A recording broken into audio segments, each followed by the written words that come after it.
Hi guys, this is Jean Holden, producer of the show, and I just wanted to take a minute to let you know where you can find us on the internet. Please go to ThatMan on Fatman.com. There you can find out all the things you need to know about the show. You'll be able to find links to the podcast, to YouTube, to Twitter, Facebook, even Instagram and Snapchat. Thank you so much for listening, guys, and we hope you enjoy the show. Today's show is brought to you by Death Wish Coffee. Death Wish Coffee, the strongest coffee in the world. This is Kevin Conroy, the voice of Batman, and I want to urge you to make a generous donation to the Wayne Foundation so we can stop the sexual trafficking of children. Do it, or I'll find you. And don't forget to check out our good friend of the show, Mark Live, over at chundertunes.com for all your podcast animation needs. ThatMan on Fatman is recorded with a Zoom H6 handy recorder. Zoom for creators. Disclaimer. The show you're about to experience is for entertainment purposes only. The hosts use mature language and conversation just like in most of life. If you're too uptight, this might not be for you. All that said, we really do hope you enjoy the show. But if you don't enjoy it, expect a nice big shipment of my joyous Joker juice on your doorstep in the very near future. Toodles! As the world's biggest Kevin Smith fan, I appreciate the fact that somebody finally made a podcast about that interesting motherfucker. So, yes, you absolutely did the right thing. It was smart. I appreciate it. I think you were right to do that. Okay, what has two thumbs and is a huge fan of Kevin Smith? ThatMan! Yes, I am that man. What are we going to do about the pancake master? We need a costumed vigilante is what we need. Justice can't be served unless it's being fought outside the system. Here's what we're going to do, eh? Oh, shit. It's that man. Who is he? He's that man. He's talking. What should we do? Oh, there he goes by in the Thatmobile. The what? Thatmobile, his car. Go get him, that man. Well, once upon a time, a regular man read a book written by the Fat Man. Tough shit, written by old Kev Smith. Kev said go out and start a podcast, and so I did, and I had a real blast. But my obsession was driving my co-host nuts. Didn't want to bring the podcast down. Needed Porkchop Murphy to hang around. So I created a new show with one heck of a plan, and I'd call that show ThatMan on Fatman, because we're going to chat about Kevin Smith. That's right, let's talk about old Kev Smith. Yes, please note that use of all sound effects is done ironically. Hey everybody, and welcome to this episode 3-28 of ThatMan on Fatman. I am Scott Holden, your host, and sitting here in the That Cave with me is none other than co-host and producer extraordinaire Jean Holden. Hi, guys. And we're sort of retaking our intro here to make it a little more fresh and a little more with the times, because we originally recorded the show about a week ago. So, but we wanted to stay on the ball. Mm-hmm. And so, to that note, we're going to start with this week's Smedlines. Do do do do do do do da da da do. I'm going to need some new music there. So, Jean, why don't you kick it in with the Smedlines this week? Let's start out by congratulating the Shooting Clerks gang. Oh, yeah, let's do that. Waka waka. They brought the...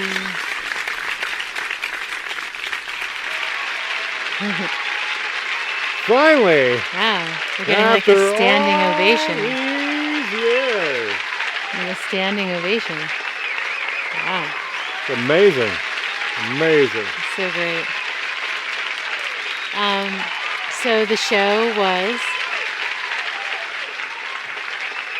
You were saying? The show was Saturday. Grab him by the pussy. Oh, I'm sorry. I don't know how that got in there. Come on, Donald. You have to get involved in everyone's story. Yes. See, Bane, you can because you're sexy. Anyway, not Donald Trump. I don't even know why I put that. The most unsexiest thing ever. Okay. All right. Sorry. All right, but that was all in honor of Shooting Clerks. Even the comedy. Saturday, October 21st was the grand. Go get him, that man.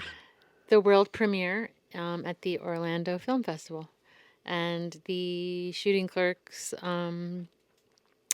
Seems like a lot of them were there. Yeah, I know Chris Downey was there. Chris Bain was there. Chris Bain was there. Wait, what was that? Who? Chris who? Chris Bain. Yes. Yeah. Brett Murray. You know what I heard Chris Bain said? What did he say? And then, when it is done, then you have my permission to die. Oh, okay. When what's done? When the movie was over. Oh. Of course. And they won the Indie Spirit Award there. Isn't that pretty awesome? Doesn't that rock? Hello? Yeah. They won the Indie Spirit Award. All right. Wait. They won the Indie Spirit Award, you say? They won the Indie Spirit Award. They did. Oh, my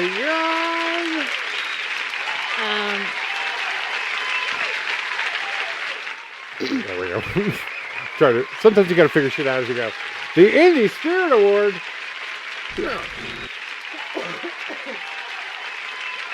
So it was nice because if you follow Kevin, you would have seen that he tweeted a really nice congratulations to the guys before they left, just to kind of, yeah, just raise their spirits and give them a big shout out. Yes, and to thank the note them that he wrote was awesome.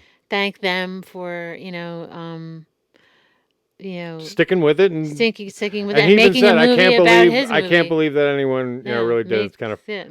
It's making a movie about the making of my movie. And so to them, we give them this special greeting. Oh yeah! All right, guys. You gotta get swifty. You made it crazy. Waka waka.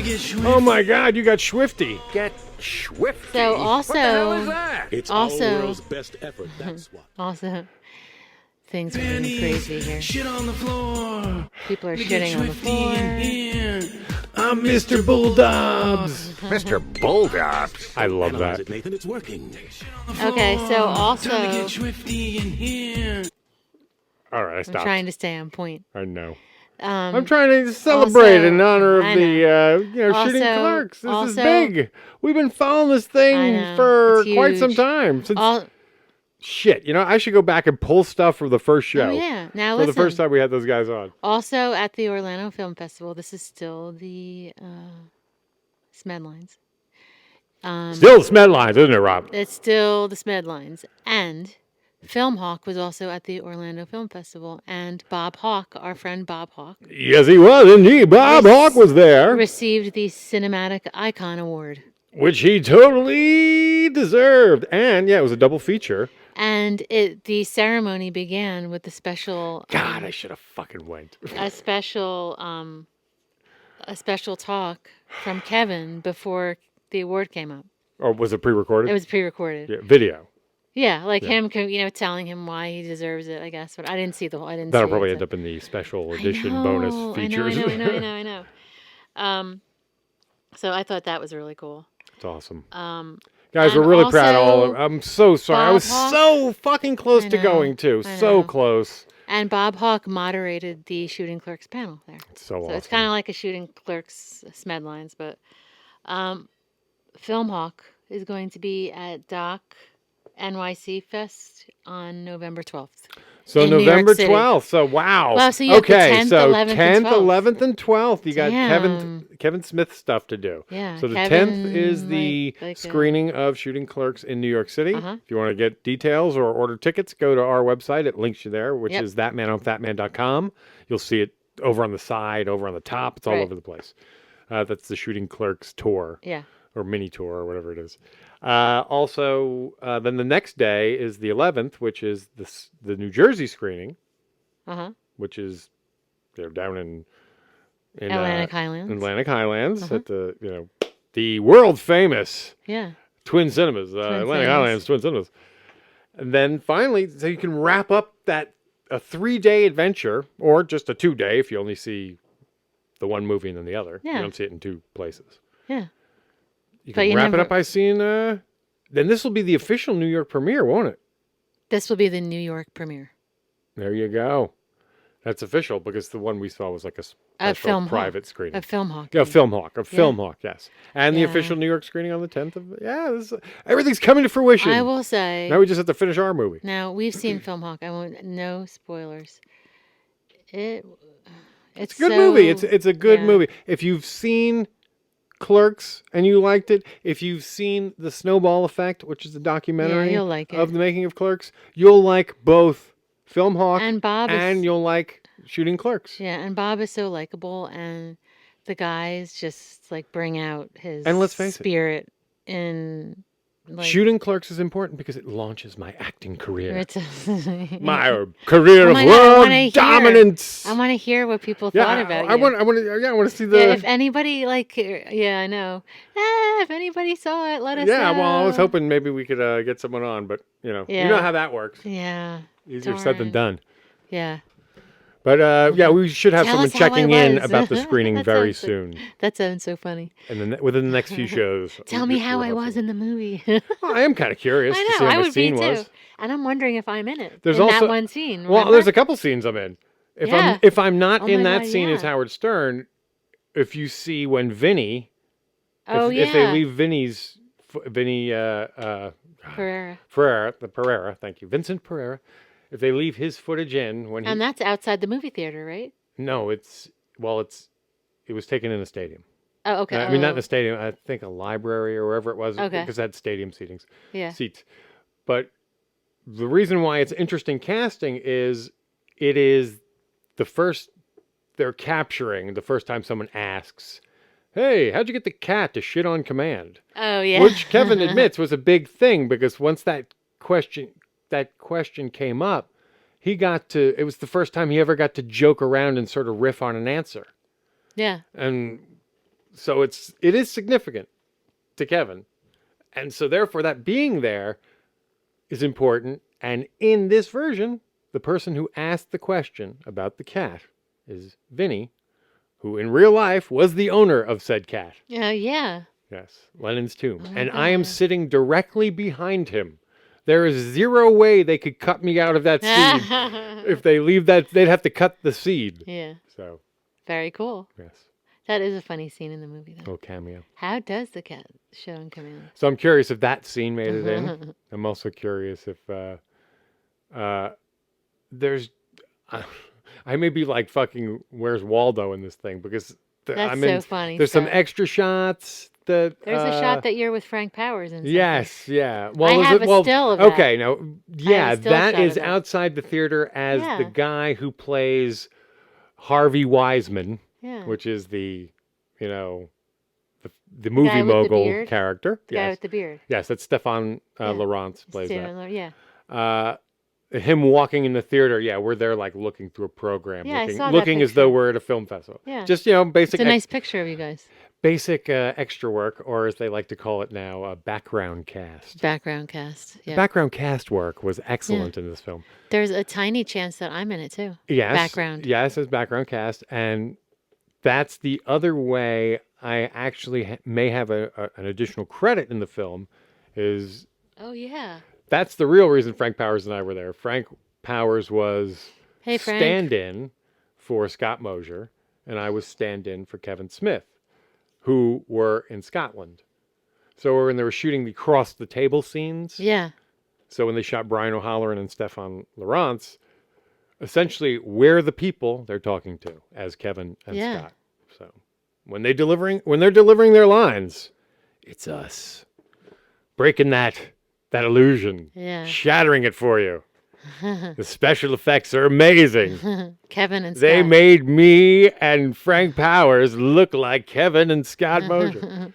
Kevin and Scott Mosier just ruin it, okay? Yeah. That was a lot of fun. That whole time was fun. Being right a part then. of that, I've always been.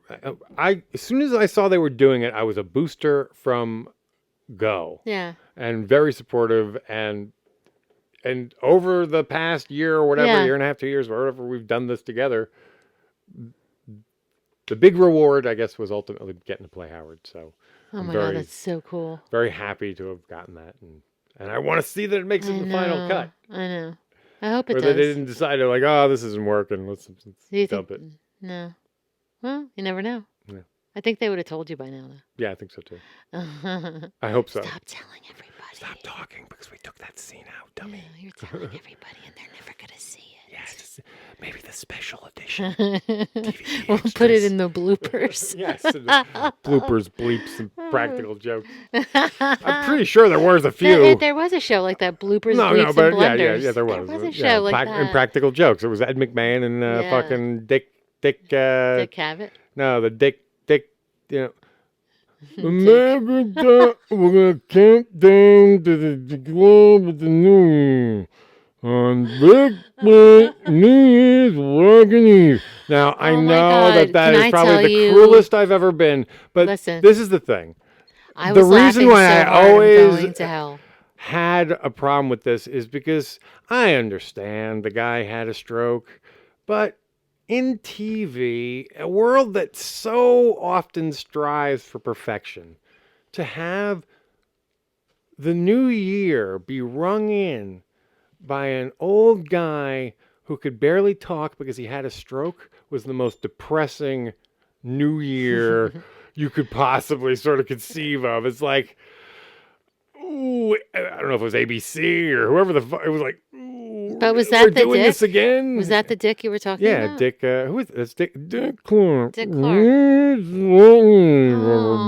poor Dick Clark. Now I can't laugh anymore. So I feel bad. I'm sorry. So what was it? This is probably the worst. I'm probably gonna get tweets. Fun of Dick. Can we go back to what you're talking about? He had something wrong with his brain. Yes, I know, but that's why he made our New Year's fucking depressing. Can we go back to why we were talking about him? Okay. Yes, he was bloopers, blunders, and practical jokes with Ed McMahon and him. Right. Okay.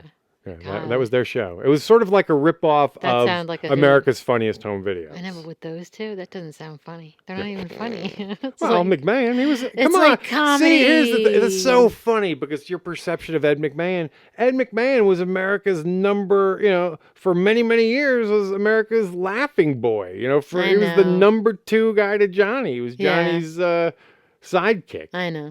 In which case, I mean, he basically got paid to laugh at Johnny's jokes. Yeah. But now no one even knows who he is. He's that insurance guy who's dead. Is he dead now? Is he dead? I don't even know. I think he did die. Oh, now we have to fact check. Yeah. Damn it.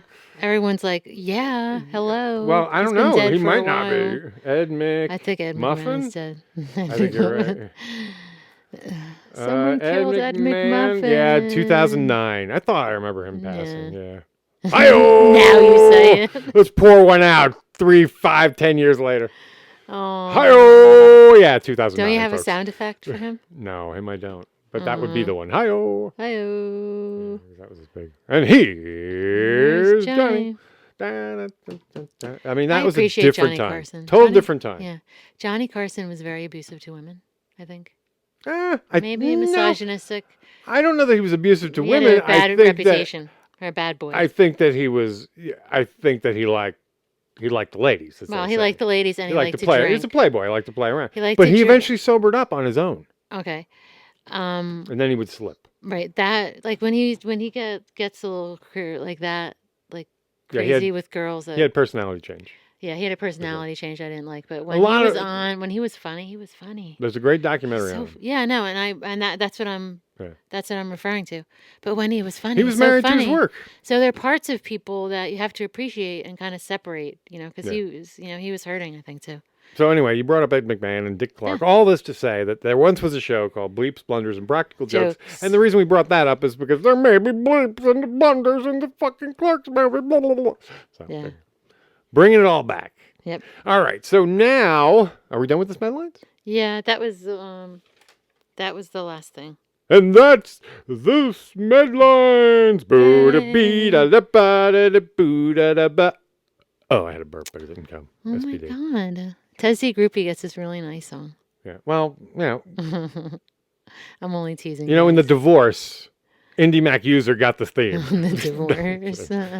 He We got still everything. love you, man. Yeah, He's a fucking busy guy, if you haven't everything. noticed. The second wife gets nothing. He's like, it's like, there's no rest for that wicked man. I know. He's like always online posting shit. Yeah. He's a posting machine. I miss him, though. That's what happens when he dropped the shackles of the fucking Smedlines. He could become much more productive. Get these chains off me. Yes, and I let can't me take it dance. anymore. And I love Lewis. He's so, I would love to go over there and hang out with him. All right, well, moving on someday. Moving on. The reason I moved on was to move on. You're getting serious now. Yes, well, I'm just getting transitional. Yes. Because, all right, so transition. a bunch of this show was, in fact, recorded last week, but we wanted to keep things fresh. Right. We like to, keep you in the loop, especially with all the stuff with the, the Shooting Clerks movie and all that. Uh-huh. But, so last week was sort of a trip down memory lane. It was, it's as close as probably EmoKev I'm going to be able to do on the show, at least for some time, at least while half my family is living. So I found a bunch of archive tapes, and that's why, like, the week prior, we found the Howard Stern stuff, and I found some old music that, some of the first stuff I ever recorded as a 16-year-old, and Gene and I just gave it a listen to it, and it's sort of a trip down memory lane. So, to make this easier on you, it's been edited into a segment, and let's just enjoy this trip down memory lane with ThatMan and Gene. Ooh. Here we go. Enjoy our little banter and the music that goes with it. It'll be better that it's edited. Trust me. There were some real dead zones. Bye. Enjoy. So I came across some interesting stuff this week. Mm-hmm. I don't know if I want to share it or not. It's musical in nature. Is it like Douche Chili? Kind of, yeah. So maybe that's why we want to play it. Maybe we should then. Yeah. This is like some of the earliest stuff that I ever recorded as either a musician or as a, in a band or whatever. It's some very interesting stuff. But is this when you were when like Liz Howard was in it? Well, some of that stuff's in there, but right, yeah. There's even older stuff. Like, I think the oldest material is from about 16 years old. Okay. Or 17, somewhere in there. And so it's still high school. It's junior in high school. Okay. Are you outside? All right, this first track that I'm playing. All right, now in my... See, this might be sophomore year? So you're 16, 17. No, 16. It's either sophomore year or junior year. Okay, so you're 16, 17. I want to say that this is sophomore year. Okay. No. I actually no. 17. It's definitely 17. So okay. It's 1987 because now that I'm thinking about it in the song, I reference an age. Okay. So it's got to be that age. Otherwise, why would I reference it? Now, I was in a class in school, in high school, called, at the time, it was kind of new and cutting edge, Careers in Music. Wow. And it was cool class. And it was taught by someone who I thought really was a good teacher. And the cool thing about him, and I can't remember his name right now, but it'll come to me, was that he had scored an animation film. Wow. In somewhere in an Eastern Bloc country. I want to say Yugoslavia. Okay. So it was produced there, and then that's where he scored it. But the one thing that I remember him talking about was when he was over there, because of the exchange rate and everything, he got these all custom-made, tailor-made suits. Wow. All made for him at an incredibly, he had 10 suits made. Yeah. For a few $100s. Yeah. A lot cheaper than here, I'm sure. Yeah. So it was like that. To him, that was worth the trip cool. in and of itself. But, so he taught the class. The big build-up to the end of the year was that they got recording studio time. Oh. So they got for the students. So we got to go. Oh, that's so cool. Where so was that? The way it worked was they broke everyone up into like groups. Okay. And was this like a field trip type of thing? Yeah, this was a total field trip. But you went to a real recording studio, and this is This is before digital. And where was that? This is when a fucking a recording studio had 2-inch tape. Yeah, and where was the studio though? You know what? I'm not sure anymore. It's been so long, I can't remember. Yeah. It's been a while. I mean, it was in New Jersey. Oh, okay. I was going to say in the city, maybe. It was more like North Jersey. Could have been Bergen somewhere. Yeah.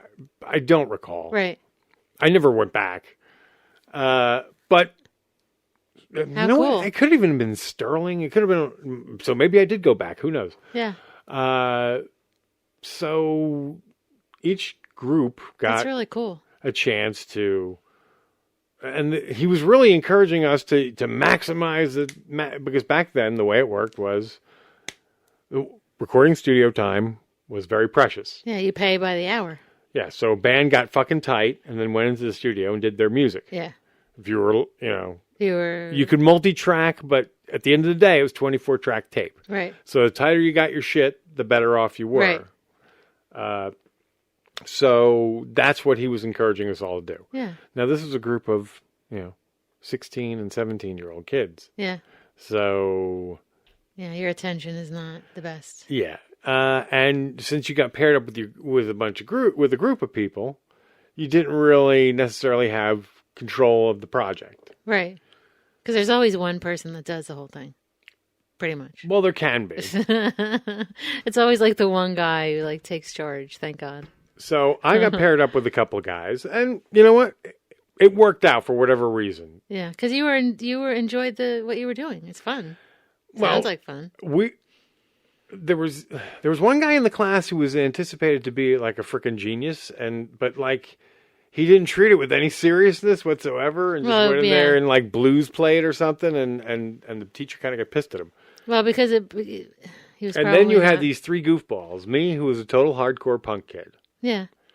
You had, and these other two guys, I think one of them's name was Scott and the other guy's name was Ed. Okay. We were paired up, and so Scott played keyboard. Okay. And Ed played guitar. And I played drums. And they did this out of school too? Yeah. Oh, cool. And I think this is probably the first time I ever sang a song in any sort of, I don't know, other than singing in the shower, or this is the first time I ever sang with a band as well. So, and as I recall, since no one else was coming up with anything, I pretty much wrote the tune. Okay. I mean, I just wrote a beat, put some words to it, then those guys put the keyboard crap in and a little guitar riff.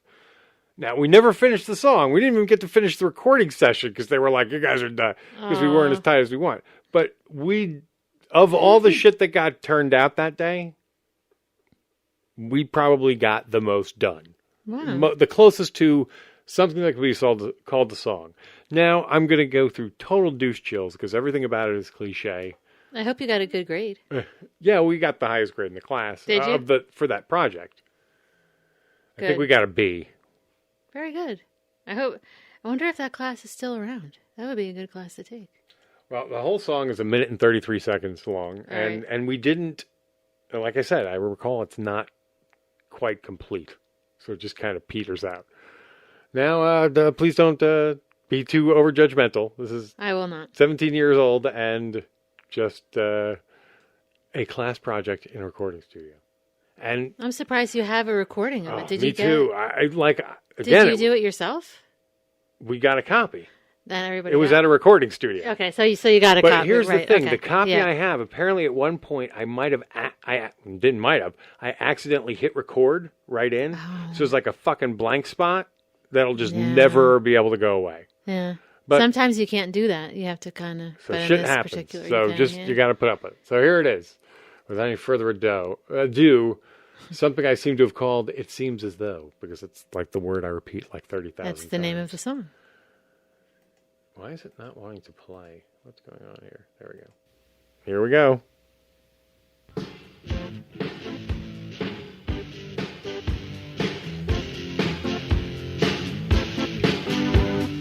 Seems as though we're living in a mad world full of idiots and buffoons. Things haven't changed much. Pushing me to the left, pulling me to the right, Cliche. and getting me bombed on a Saturday night. Even more cliche. Some say I'm lazy, others say I'm like Bad crazy, Prince. just a packing it in. But I just can't take the tension. Very 80s. Want to retire with a pension. Well, the stupid and keyboard sleep is bad. in a fishing hole at 17. Oh, it seems bad. as though It's emo Scott. Yeah. I should just There turn you back. go. 17. Before the pressure makes me crack. Gonna crack. Gonna smoke crack. Smoking crack. Oh wait, now we get into something that resembles a transition here. No wait, I think it's me trying to fit the words to this. The more I work, the more I realize it's all a silly You're joke. rapping. You're like a rap. I'm working for nothing. You're working I for. wanna see something. You're working for nothing. Not just a stupid You're little working for one-night beans. fling. Let them say I'm lazy. Let them say I'm crazy. You're not cliche. Yes. Just stop. You are both lazy and crazy, you And idiot. cliche. No way. A cliche. Oh no way! Hey, oh, whoa! I love the keyboard. It's like God. and the keyboard had like a solo. Is that a thing? Oh my God! I Yes, guess that it was is. like his own little thing. Yeah, Yeah. so- It's always the keyboard players But too. it's My always- God, they it's gotta like- fucking take over everything. And he's like probably doing like Dominate. the crossover thing. Yeah, the poor like, guitar player's like, I'm trying to put the riff down here, dude. You're all over my shit.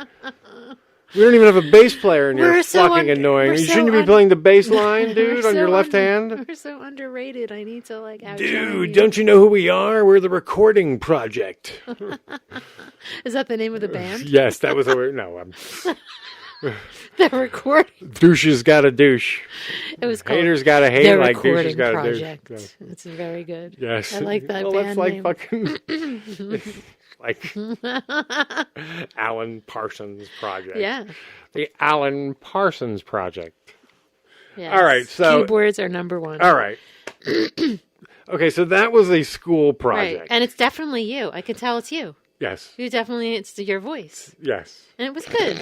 The words are funny. You're very emo. Terrible. At 17. It's so terrible. 17 is such a hard age. All right, so fine, we're mocking me. It's funny because all of us do that. Okay, now in and around the same time, as a I was playing drums. Now realize I started out playing drums in 4th grade, and at this point was playing with like hardcore bands. So I was just used to playing fast bullshit. Right. You know, but then I started. Then at like around this age, I started smoking weed, and started realizing You're that, getting more hey, you jammy. know, this fucking anger shit isn't. Why am I doing this to me? Why am I beating myself up in this fashion? Is that when you started For getting more music. like jazzy? So that's when I started to get more hippy dippy and Hippie and I always jazzy. loved the Beatles anyway, so that was sort of Yeah. the goal. And so Like less is more type thing. And so I started playing with these two cats. One of these cats. They go from like dudes to cats. Playing with these two cats, man. One's name was Brad. Okay. Brad Lynch. I'll give his last name. I never met Brad, but I know Yes, you Brad did. from- Okay, I yes, did you meet did because you, Brad, he played guitar in the center of Chatham. Yes, You I remember did. I do. Yes, he Oh would my be. God, he I would was be like so a total young. poser out in the middle. He was cute. Again, And you called me a poser too. Again, when I 16, met you. 17. So That was a couple years before I met you. yeah, Yeah, I do remember him. quite a few. I mean, we met. He went to I Chatham. was like then. 20. So it was Brad. 3 kids from Randolph. Brad and who else? Tim, Tim's from Randolph. who recently almost got on the show, came on the show again, but Oh, really? How was he? yeah, back around the holiday or Yeah. something, not too long ago. When was that? Oh, he was gonna. Yeah. It was After on- that, though, have you talked It to was him? before we went to California. He almost popped in, but whatever happened. Is he doing all right? Yeah. Yeah, I mean, I guess. He was moving back out west, so that was sort of the last chance. Yeah. But if he's ever in town again, we'd love to have him on. Yeah, he seems like a out west guy. So, again, we're going from... You're going to the recording project. We're going from this... Hippy Dippy. This is 80s, like... Ready? That's Tim. Now, this project was called The Deadbeats. Oh, I remember that. And that is the girl that I was talking about before. There's no girl in this. I thought Liz was a part of this. No, not at all. I don't know what you're talking about. She's at a party. I thought she was a part of it too. Now, what I would like to comment on is that this is a tape recorder in a room. How it didn't just completely overmodulate? I mean, it sounds like shit. Sounds like I'm playing on a Smurf drum kit. I was gonna say, is this like a small drum kit? No, it's like a regular drum kit, but either maybe I had taped it up or muted it in such a way so it wouldn't ring and bother everybody. It's almost like Satari. But also again, the Sankyo recorder, or whatever the hell it was, the cheesy, just put a tape recorder in a room and press record. Hit record. Well, sometimes you had to press play and record together. On a 60-minute tape, yes, play and record. So the fact that the tape existed, I know, and is still audible. Right. I mean, there's some warble moments, and I fucking EQ'd the hell out of it. You're just jamming out here now. Right? This is an actual song. We'll get to it someday. But it's terrible. I mean, like, we're off time. We're drifting all over the place. We're trying to be something we don't quite have the talent for yet. We're jammy or whatever. Yeah, But, like, also, 86, 87, jam band thing has not happened I know, this is pre. Somewhere in Princeton, Blues Traveler is doing this, and Fish are doing it in Vermont in their basement. I'm sure they sounded better, though.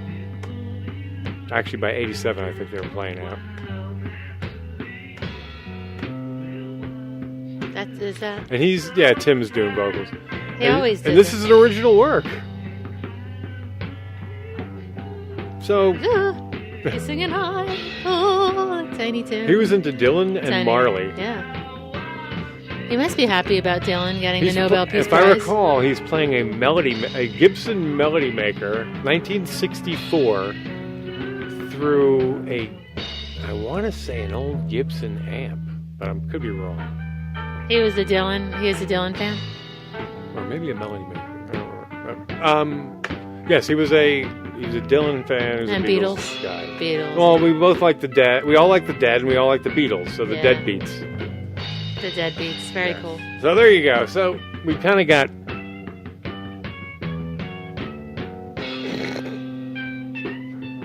envelope filter and wah-wah. It's amazing what you can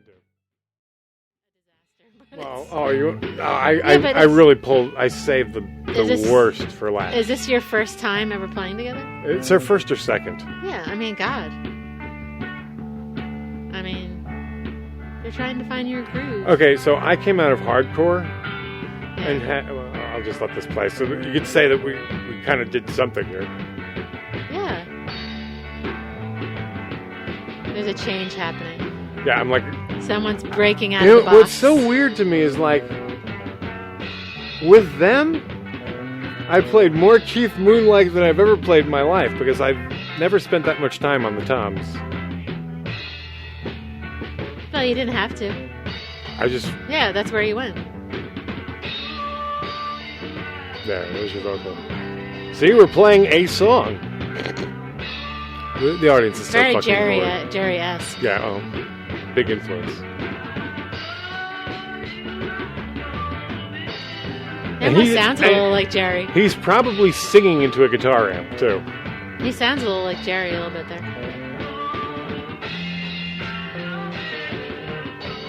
Yeah. Not bad. Yeah. I appreciate it. God, I sound like it's with the Smurf drum cell. Yeah. Yeah. The cymbals sound like absolute shit through recording. Yeah. But you haven't found your groove with each other. You're just playing first or second time together. Yeah, I don't even know if I'm listening to them anymore. It's like, I'm doing my own thing, damn it. Yeah, we were pretty baked, too. I know. I'm just doing my own. You have like this inner thing going on with yourself. We smoked, we ate, and played. That's pretty much what we did. Let's see if we can be like a hippie band.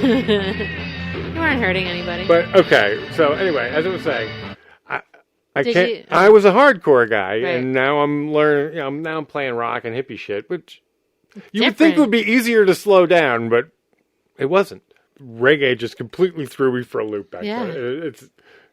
It's very funny to watch. Listen to me struggle. I couldn't play a fucking shuffle, the moron that I was. That's about as solid as I get. It's gonna be alright. Don't worry. And later I get so bored too. That's another thing. I get very bored with this shit. So like I start throwing 16th notes in and shit. But that's what I mean. From going I never liked reggae when I was young. I like reggae. It's just, it's definitely a... to me it was like anti-fun. I get what you mean. I wasn't a weed head or anything. I get what you mean. I enjoy it now. I like smooth. It's smooth. But the thing is, if you're into hardcore and then you go from hardcore to this, I mean, what do you expect? Hardcore, it seems like you're playing constantly. I'm throwing in like 16 notes just to keep the fucking thing going. But to keep you awake, probably. Anyway, so that's that. And you know, it's funny because just in a few more years, I would go from that.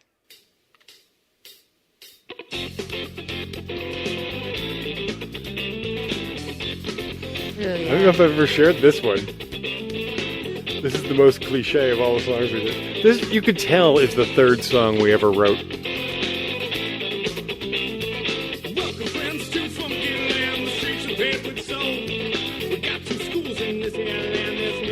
Warble tape.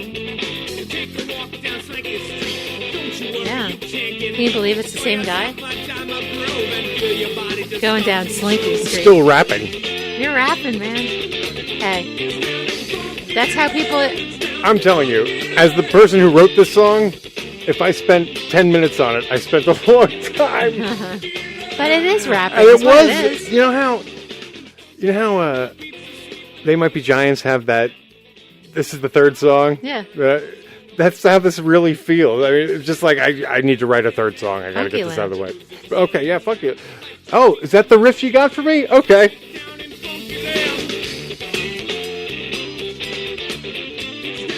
You have moments, though, because you're very, like you have your... Overmodulating more than I thought it would. You have your own sort of like personality, and you add little like affects. Wait, hang on.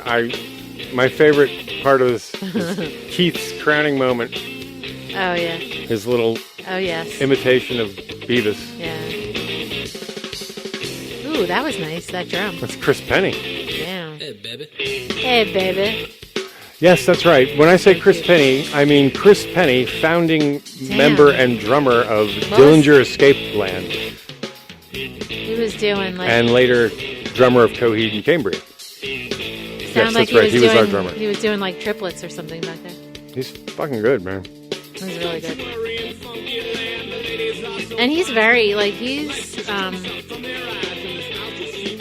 very good Peppers with time. Influenced. Yeah. Yeah. Can you tell? You were very, they just came out with a new album, too.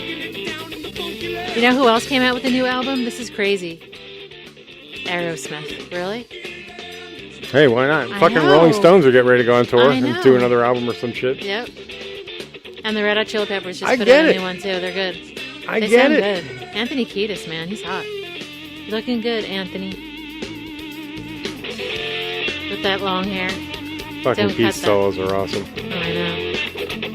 And the cool thing about this session, I love this session more than the second session, is because we played everything live with a scratch vocal, and then I went in and just did another vocal track. Never doubled or anything. Yeah, Keith is like insane. Just did a cleaner version. Yeah.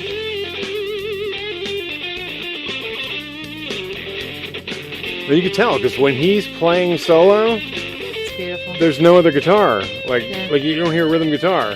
The bass and drums have to hold the section.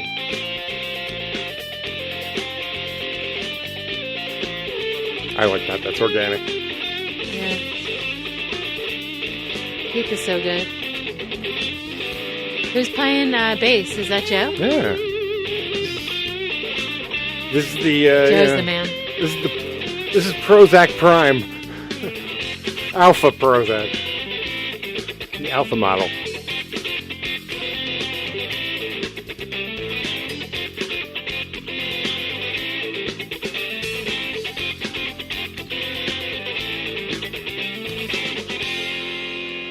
Can we get the alternative edge out for you? Do you want to hear us get the alternative edge out? Sure. All right. I'm ready. Nope, gotta start again because that was. It sounds like Panic at the Disco a little bit.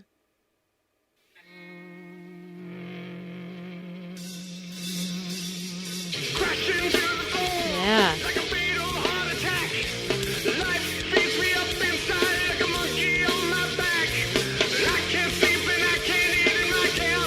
I think you're using like the megaphone here. Are you?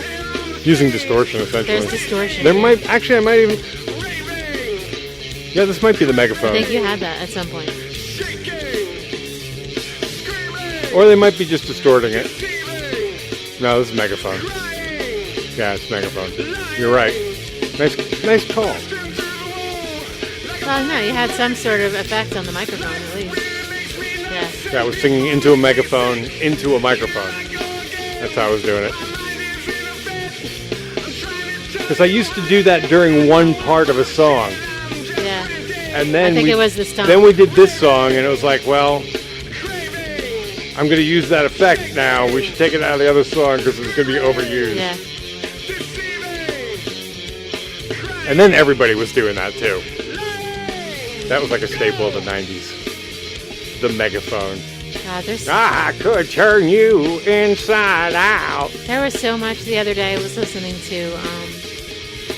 All right, enough of that crap. I was listening to music at work. Can we get to Big Daddy Jimmy V, There was please? some really good 90s music, like Stone Temple Pilots and stuff. That was really good. Stone Temple Pilots, last time we saw them, we saw them the original lineup just before we left Virginia. Mm-hmm. And my impression of them was there's a band that really wanted to be and kind of felt like Led Zeppelin. I know. You know what I mean? Like, and they were so. If things had been different, if they had if what's his name hadn't been such a fuck up. I mean, granted, he has a different voice than fucking Led Zeppelin and all that, but you got this kind of vibe, like bass, guitar, drums, vocalist. Yeah, they were tight. They had a good groove. Yeah. When those four guys played together, there you go. Another example. You got those four guys playing together. They were good. They were so good, and like he died. Yeah. And it's like, ooh, poof, so good, such a good guy. But I don't know. There's like there's some really there's some 90s music, but for me, they like stand out. Yeah. Stand out really big. So.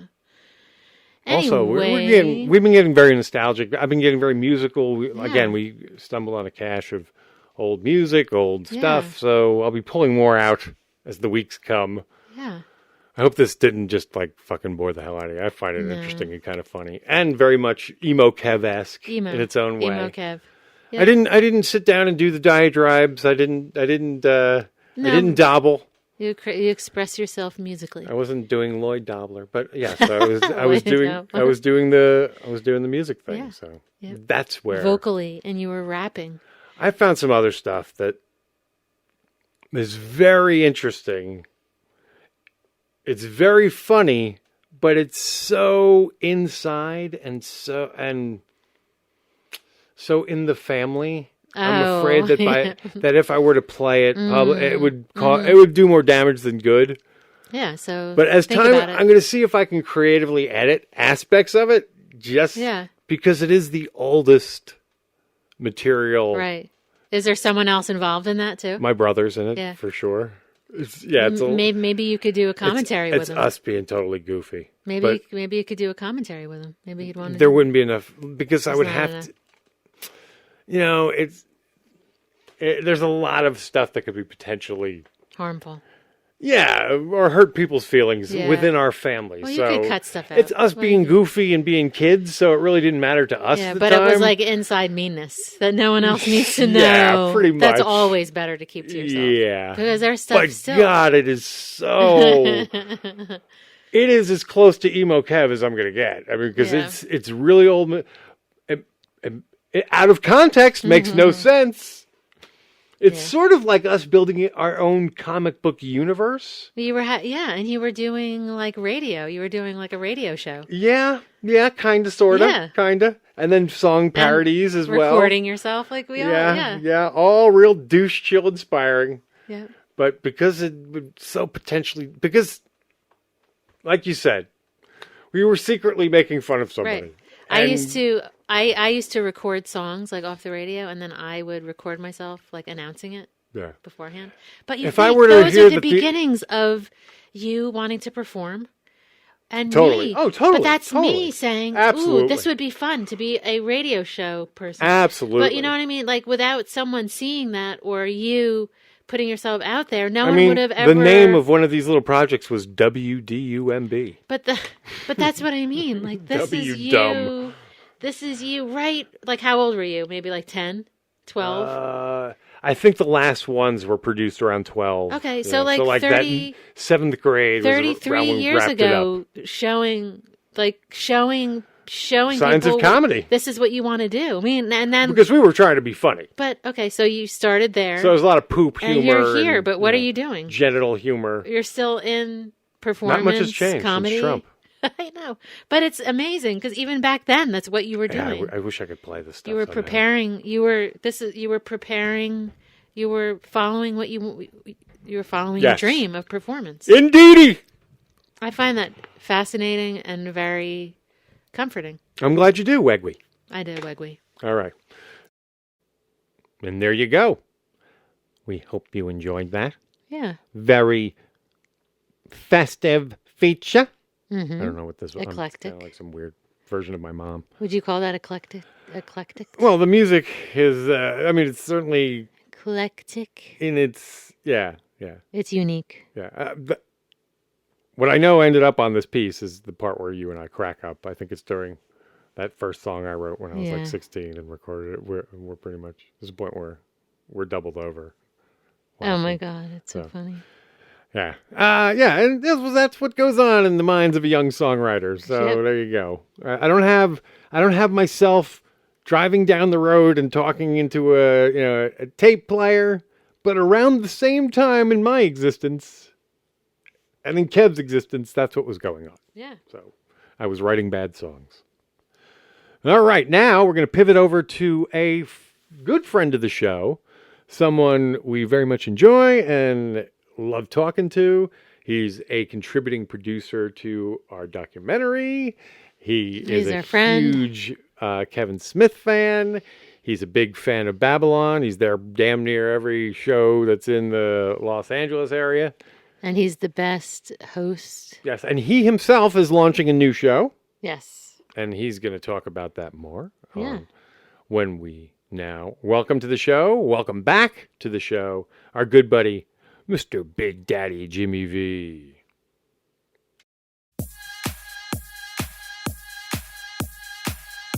And now, here's our guest.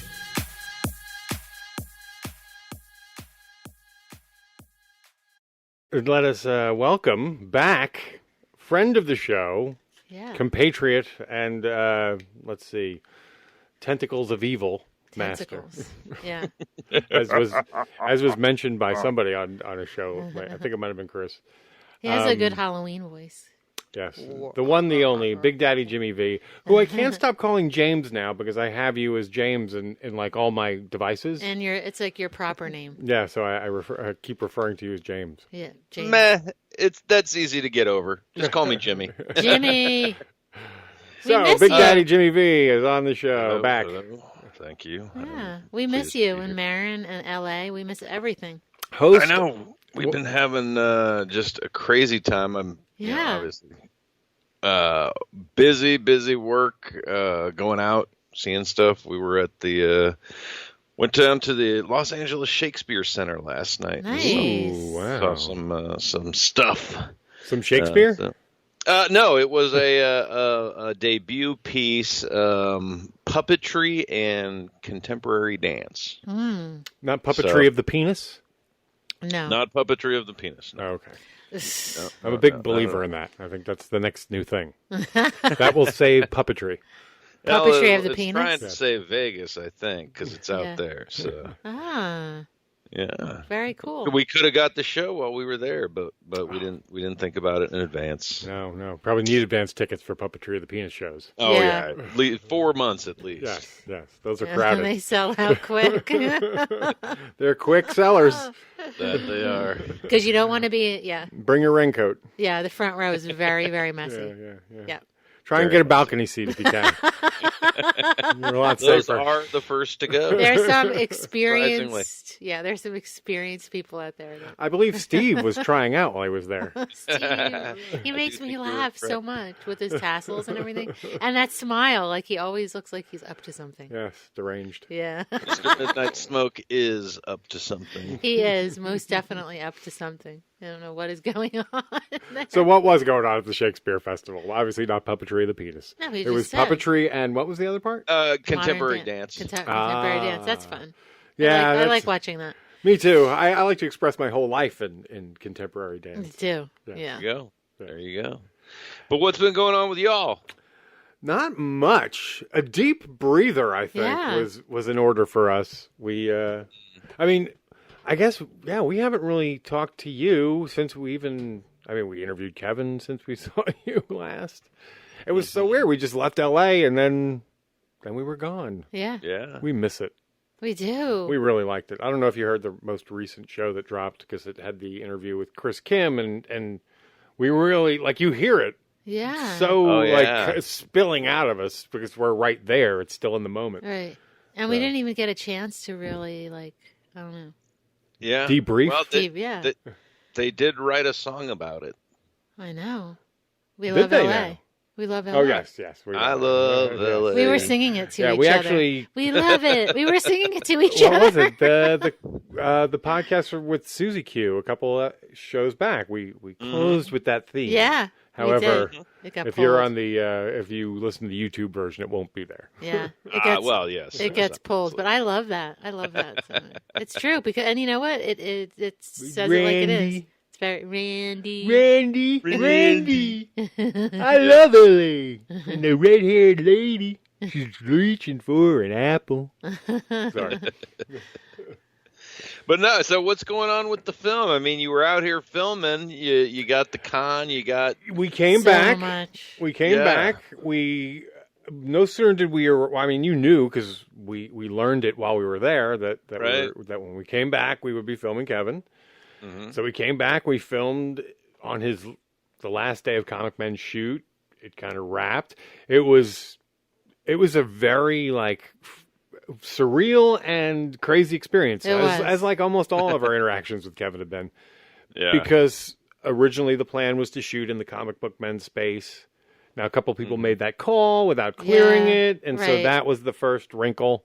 Yeah, that wasn't we didn't drop the ball on that. But one. it just it made things a little. No, rougher. it made you look uncomfortable in front of Kevin, which I never want that. Well, to be it made me look like, huh? I know, and I wish I was there because then I would have been able to say something. The plan was to shoot in here because they kind of pulled Scott out from the sidewalk. It was funny. We were getting ready for everything, so all we had to do was carry everything in, and we were literally setting our shit up on the sidewalk as if it was a shoot. Rob Bruce came out.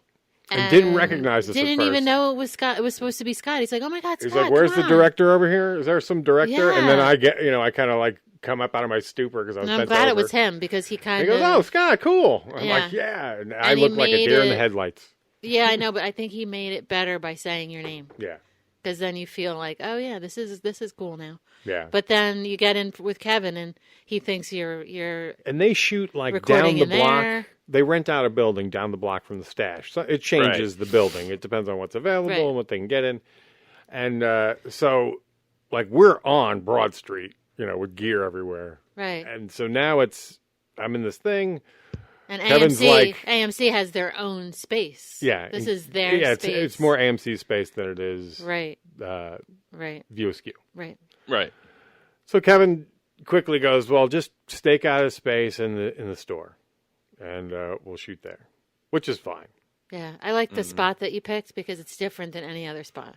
Because if you were to look at other movies, you can see where you can go into the store and find where he was being shot. One thing we didn't talk about much about this was how cool Sunday Jeff was to us. He was so nice. He was so awesome. Walter was really nice too. Yeah, that's cool. Yeah. But Sunday Walter Jeff, was cool. I mean, because he was the only one in there because everyone else was down. It was post Comic Book Man, literally. Like they just finished shooting and people were getting in party mode and like celebratory, mode down in that other building. Because they were pretty much done. Yeah, they were done. Yeah.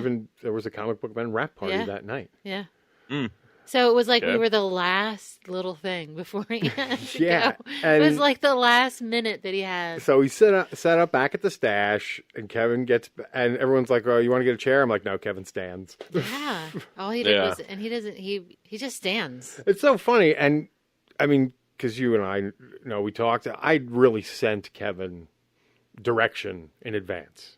I sent him in a long text. Right. Here's kind of what we're looking for. So I really didn't have, my direction had really been done other than, point the cameras, shoot everyone, introducing everyone to him. Right. And it's like podcasting. And go. Go. Well, just go. Pretty much. That's and he podcasting just talks. The guy, there is nothing better. Yeah. And Big Daddy knows because he has a show too. There's nothing better than having a guest that like talks, that just talks and goes and just like knows just what goes they and just goes and the content is so great. Like you just feel like, oh my God, this is the best moment ever. Yeah. It's so wonderful what's happening right here.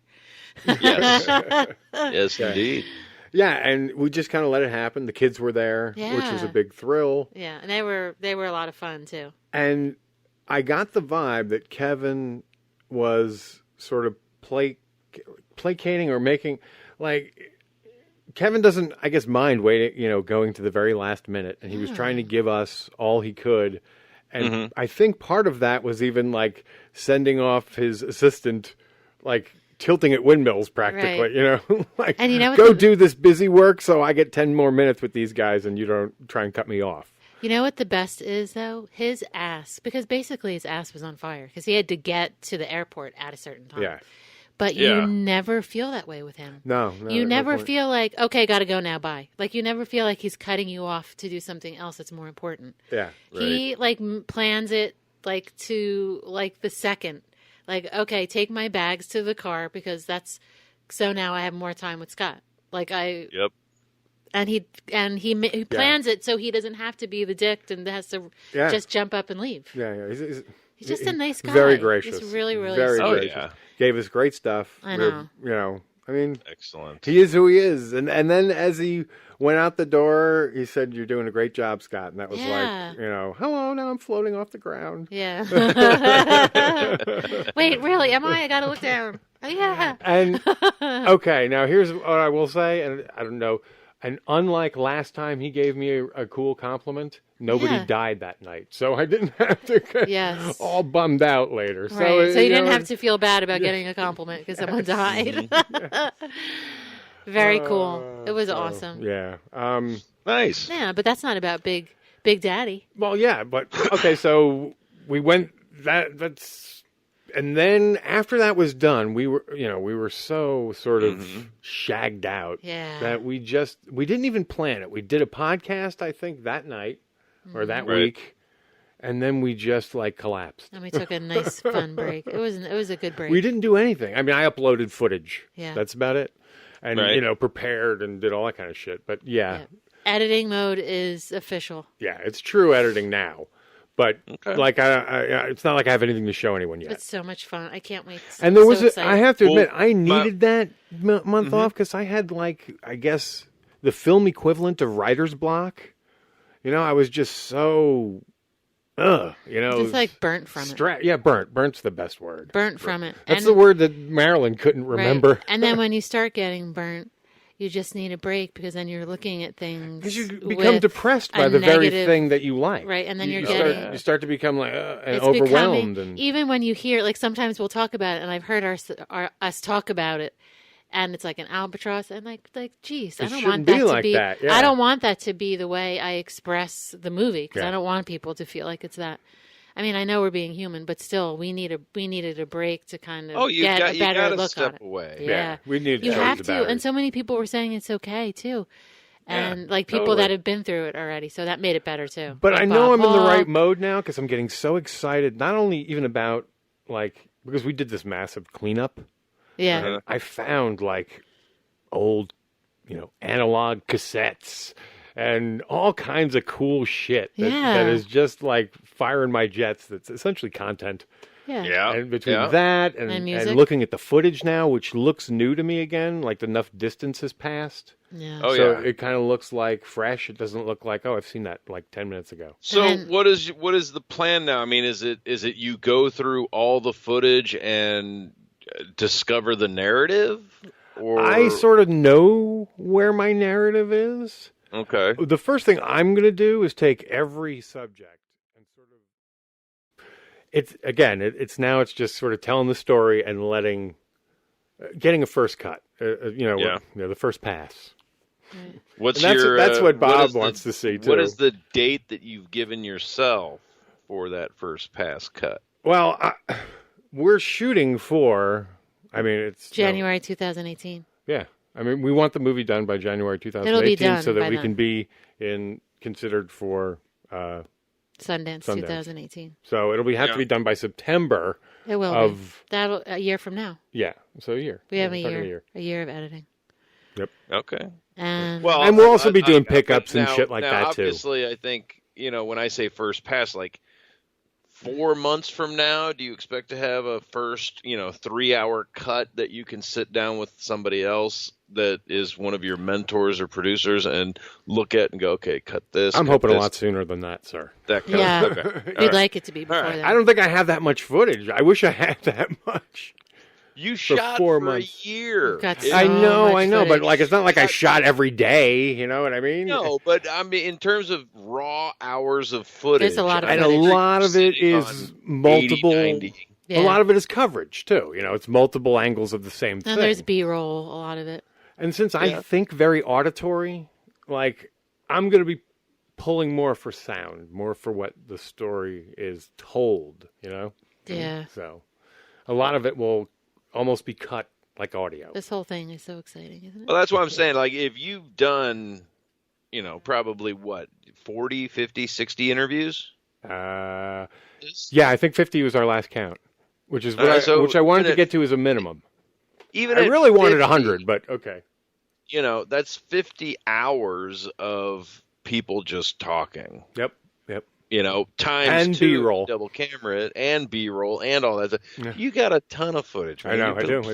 We do. It's going to be a 20-hour. But there, even with all that, I know, and people say that. You know what I mean? And people complain when you give them too much content. 20 hours, come on, But here's people. the truth. Even still, with all the shit I got, if I need person X, I need person X. Right. You know what I mean? So I still have to go out and get a couple people. There are some pickups though that we're still. Yeah, there's people I'm zoned in still on. But to your point, yes, I have more than enough footage to start and to work with and to get a first pass. And might I cut. say again, such beautiful. And I'll have a better idea too of what I need. And there's some there's beautiful footage. There's really some now, pretty I'm looking. sure Ralph will be out in the Philadelphia area maybe over the holidays. Yeah, we will pick up anybody. I've been doing that too. I've been on that. I've been on that mission too with Ralph. Wait a minute. Yeah. Speaking of Ralph, now I want to talk about this event that happened recently by you. I know you probably have an NDA, or you probably can't talk about specifics. No, absolutely no NDA, no nothing. It was really an open script reading. Yeah. Wait, there was no NDA? Not in a comedy club. No, you're not going to load 200 people in there and go, okay, people, You paid to be here. Now you got to sign this or get out. Really? So you can talk about the story? Absolutely. Wow. Interesting. So this was Kevin. Was this Kevin and? This was like a whole group of people. This was a pilot, right? It was just a script. Originally, I thought it was a movie, but No, then it this sounds was- like they're talking about it as a TV show. Yeah, this was a script that Kevin and Andy wrote over the past year called Intelligence. Yes. The synopsis of the story being that you have a four or five member team of surveillance specialists in the NSA. Okay. But these guys are like, this is like, in terms of high school cliques, these guys are like on the bottom. They're schmucks. They're the joke of the agency. They're the bottom of the barrel. They're like the metalheads of the. Kind of like the sweat. The hogs rejects. of The school. stoners, Yeah. yeah. The rejects, the whatnots. And so the basis is one of the agency's top wet work specialists screws up big time, and as punishment, he is sent to work with this group of surveillance specialists at the back end of the NSA. God, this sounds right out of sitcom school. You know what I mean? Like sitcom 101. Right, Sounds so interesting, though. Very simple. You've got the rejects and you've got the ace that has been sent to work with them. And in this case, the team was made up of Kevin, who played Kevin. Wow, what a you stretch. had Tiffany Smith was reading the role of the female by-the-book rules, scared to get in trouble agent. Now, do you know how she fell in with the crew there? I mean, I know that she's on the on show, that, yeah. and Kevin said... Well, and I honestly, with everybody that was in the cast, I got to talk to Andy afterwards. Oh, nice. And so I was chatting with Andy, and I asked him at one point about how he got everybody that was in the roles. And he just looked at me and goes, favors. Yeah, They just asked people. Well, I know that he just asked her because they even said, they mentioned on the show recently, they were like, they just looked around and said, oh, you're a girl, you know? Yeah, she was... See, I didn't know until the second... Geeking out. No, hang on. The second... what was it? The Kevin Andy, the Candy. The Candy with the Making candy. Oh, yeah, it's Candy Serious. It wasn't until the second I love Candy that. show that I realized that fucking Andy is the showrunner. Did you know that? I kind of did, but I didn't know what his role was because he, in the Facebook Lives that Kevin would do, he would always show the crew, and Andy is running around there with, a script or notes or whatever in hand. But I had never seen him on the credits, and it's not listed on his IMDb page. So I was like, Curious. Well, I don't know, but maybe Sounds it's just like, I mean, they said, what's his name said you're a hell of a showrunner. I mean, Yeah. you don't fucking get him. Yeah, That's a better Grunberg did, compliment. so, but yeah, it may be something that, Makes sense. it's now official or it's unofficial. I don't know. It may take 6 months to update IMDb. Who knows? Well, IMDb can be a pain in the ass. Yeah. You know what helps? Press releases. Yeah, they do help. Yeah, like you have no idea. It's like I've said something. I did it as a test once. Like I said it like on a tweet or something, and no action. Even though I updated IMDb, no action. Then I put out a press release. The next day, boom, everything was updated. So press releases move mountains with IMDb. So if Geeking Out gets picked up for season 2, then maybe they'll make it official. I have a feeling they will. That kind of thing. It So seems like the deal is going to be Comic Book Men follows Walking Talking Dead, and this show, Geeking Out is going to kind of follow Fear of the Walking Dead. Right. And I don't know if there's a Fear of the Talking Dead. Or it's Fear the Walking Dead. Fear of the Walking Dead. Fear of the Walking Dead. Is it Fear the Walking or Fear of the Walking? It's Fear of, I guess. I don't know. I don't pay that much attention. Yeah, I'm not really into it. But anyway, it's Fear something. Yeah, Fear the Walking Dead. Fear the Walking Dead. Yes. Which is another big hit for AMC. Yeah.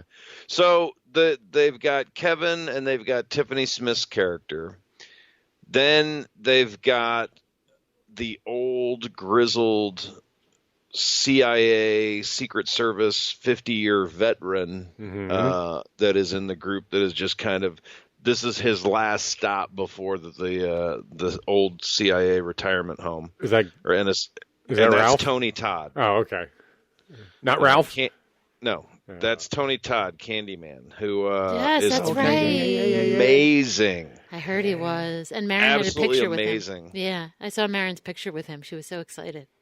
Oh, my God, she was so excited. Yeah, he was counted. We went out, and this was one of those instances where they probably, the place was packed, but afterwards Kevin came out front to say hi, get people's reactions, take photos and stuff like that. He doesn't do that very often.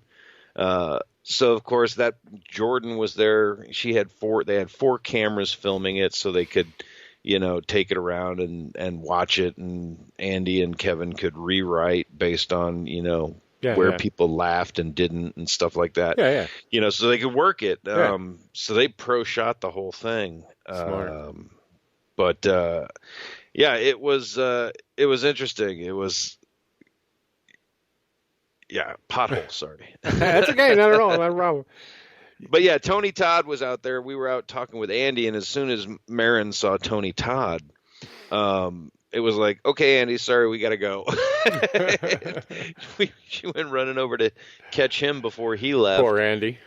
And sure enough, he's just nicest guy, sweet as can be, and really just had an absolute blast doing comedy. Because he does not ever get an opportunity to do comedy. Yeah, it's so good when you get to see an actor do something out of their realm. Out of what you know them for. He's the voice of Zoom on The Flash. He's Candyman. He's every evil voice you've ever heard, and that's what he's been stuck with doing all the time. Yeah. So when he does get to do comedy, he's like, I can be funny? Oh, this is awesome. Yeah, I get it. Nice. Very cool. Mm-hmm. So how long was the actual experience like? What was the night like? Did they just do a show? Was there a Q&A? Oh, yeah, there was, because Ralph said there was a Q&A. There was. A little Q&A to Ralph's detriment. So how long was it? Oh, the Q&A maybe about 15, 20 minutes most. Oh, not bad at all. No, but when you're sitting there trying to prevent yourself from hurling, it can seem like an eternity. Oh, True. No, that's right. Hey, was there a Babylon recently? There was one last night. There was, okay, I wasn't sure. On Friday night, Or Sunday. We're on Sunday, right? It's Sunday? It's Sunday. Today is Sunday, and there was one on Friday that will drop tonight, tomorrow morning. Were you there, sir? I was not. There was a Hollywood one, right? Yeah, it was Hollywood. Why weren't you there? Why didn't you take the ride down? Well, I could ride down, but Marin and I decided we were going to play some board games last night. Just hang out, order some pizza and beer. What board games? Tales of the Arabian Nights. Oh. It's a fun board game that is a great storyteller game. I think I've seen it in my board game, my geeks geeks, encounters. Are you trying to say that they're board game geeks? Have you? Oh, there's a website. I know. Board Game Geeks is blown up. I mean, I know. I'm teasing. I wish I'd started that before they did. And I've been following that for years because I'm a gamer and a board gamer and a RPGer and all that shit. We like board games. You ever played? It's something I just got. I haven't played it yet. I haven't even dove into the rules. Domain, is it? I have not, but it is a very popular game. Yes. I know it. It's like in the Settlers school. Yeah, I love Settlers kind of school. It's considered, I think, like the European style board game. But it's a card game, but it's not a collectible. You know, it's you right. get this No, deck. it's kind of, I think, think Puerto Rico. Yes, very much so. But Puerto Rico, I have, and is much more involved. Puerto Rico is like kind Puerto Rico on steroids. Yeah, Puerto Rico. that could be scary. You know what game's a lot like Puerto Rico, or they sort of stole a bit from Puerto Rico and a bit from Settlers, was they made a board game version of, what was it? Gods of a Myth, or whatever it was. Myth of, what the fuck is it? Oh, Age of Mythology. It was a video game, and then they made a board game. Yeah, they made the big, giant board game. It was one of those... I think It's actually a very good game. I have a copy. Very good game. The box is like 4 feet long. No, right? actually, it's not. It was going for that more retro, like we'll squeeze it into a smaller square box. Okay, Truck pack. I'm thinking of a different game. Though. Yeah, I don't know if you saw from my recent Delete Before Listening podcast episode, one of my recent ones. My friends BJ and Brad designed a board game called Victoriana. Oh, no. Hang on. First of all, now you have to backpedal because everybody's popping up podcasts all over the place. And I can't even follow them anymore, how fast they're popping up. So you were doing a cooking show. I still have From Ear to Table. Yes. That podcast is still out there and available. But I have not seen any episodes come out of late. No. I think my last one was back in July. Okay.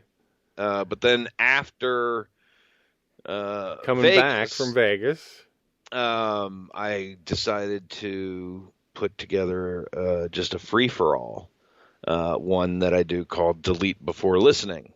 Okay, that's not very good advice for a podcast, but okay. Well, that's kind of if when you listen, I guess it's self-abasing, right? You know what you're in for. Right, exactly. Yeah. Don't blame me. Yes, I warned you ahead of time. Yes, precisely. But no, we've had 4 episodes now in the month. We've been back since Vegas, and I'm doing my 5th recording this evening. The first one is just 3 gentlemen with random humor, like Helm, Steve, Dave, kind of. Yeah, kind of a fun little intro to what you're going to get. And then the second episode, I had a visit by famous blues musician Sleepy Lips Dupree. And Sleepy Lips brought 6 songs with him from the 30s that would make your grandmother blush. There you go. Some fun songs. Blind Boy Fuller, Bo Carter, Lucille Bogans, just some classic blues, and some great stories from Sleepy Lips as well. So it's just an anything goes format. Yeah. Then the third podcast was my interview with BJ and Brad about their game Victoriana. And that's a board game that is set in London in the late 1800s. You play Victorian-based investigators based on literature and stuff like that. At what point does Cthulhu come into the picture? Yes, exactly. You can get that. But they rules for insanity. They had a Kickstarter, and there is a little bit of Arkham Asylum in there in terms of that style. It sounds Cthulhian, yeah. It's a lot of fun, but their Kickstarter that ended earlier this week, they had a target goal of $30,000 to finish it. They, in terms of the production of it, and they raised 78. Good for them. Yeah, so awesome. They, 150% beyond their goal. That's awesome. Which is always good to. We should be so lucky. Yeah, no. So next year it looks like I'm going to be going to Gen Con to help them out. Awesome. Launch their games. That's so cool. Yeah, it'll be awesome. We're gonna try and do it right. So what about Origins? You gonna go there too? I don't know. I'm really only just gonna jump in and help them with Gen Con. We think Gen Con would be the launch point. Yeah, you're delving into the lowest rung of geekdom, like the. Oh yeah, the gamers still get no love. We still don't get any love. Yeah, we love the game. So it's something we used to do every Saturday when we were in college for 4 years together. We would just wake up at 8 o'clock. I'd call BJ. He'd roll over. We'd wake Brad up. I'm so with you, man. I was the same kind of guy. Just like sit in the living room and play games all afternoon. I remember in what was it? Well, it was my first year in Orlando. The kid down the street named Josh said, "You ever play Dungeons and Dragons?" and there you were hooked. I was hooked, man. And it was so weird because he rolled me up a magic user. I didn't know shit. That was probably about 40 years ago. I was like in 4th grade or whatever. We rolled us up a magic user, and my lone magic user went walking into a dungeon with 4 hit points. Mm-hmm. He was dead in 20 minutes, but it didn't matter. I was hooked. Well, let me circle back because we did travel down quite the rabbit hole. But back to intelligence. Yes. Tony Todd plays the CIA elite older guy on his retirement out. Tiffany Smith plays the smart by the book rules girl that doesn't want to get in trouble. Kevin is Kevin, and then they have Kevin. Kevin just plays Kevin. He's kind of like the computer expert. Oh, he's a stoner. Then they have a 4th member of their team. Wait a minute, hang on. So is he playing essentially his character from fucking Die Hard 3? No, he is not. The wizard or whatever the guy's name was. Warlock. He is not playing the Warlock. Okay, that's good. No, he's just playing Kevin, and he's it's written for him to be him. Yes. So it's not any real character for him, I don't feel. But the 4th character... So it's not a stretch. No, the 4th character they have is...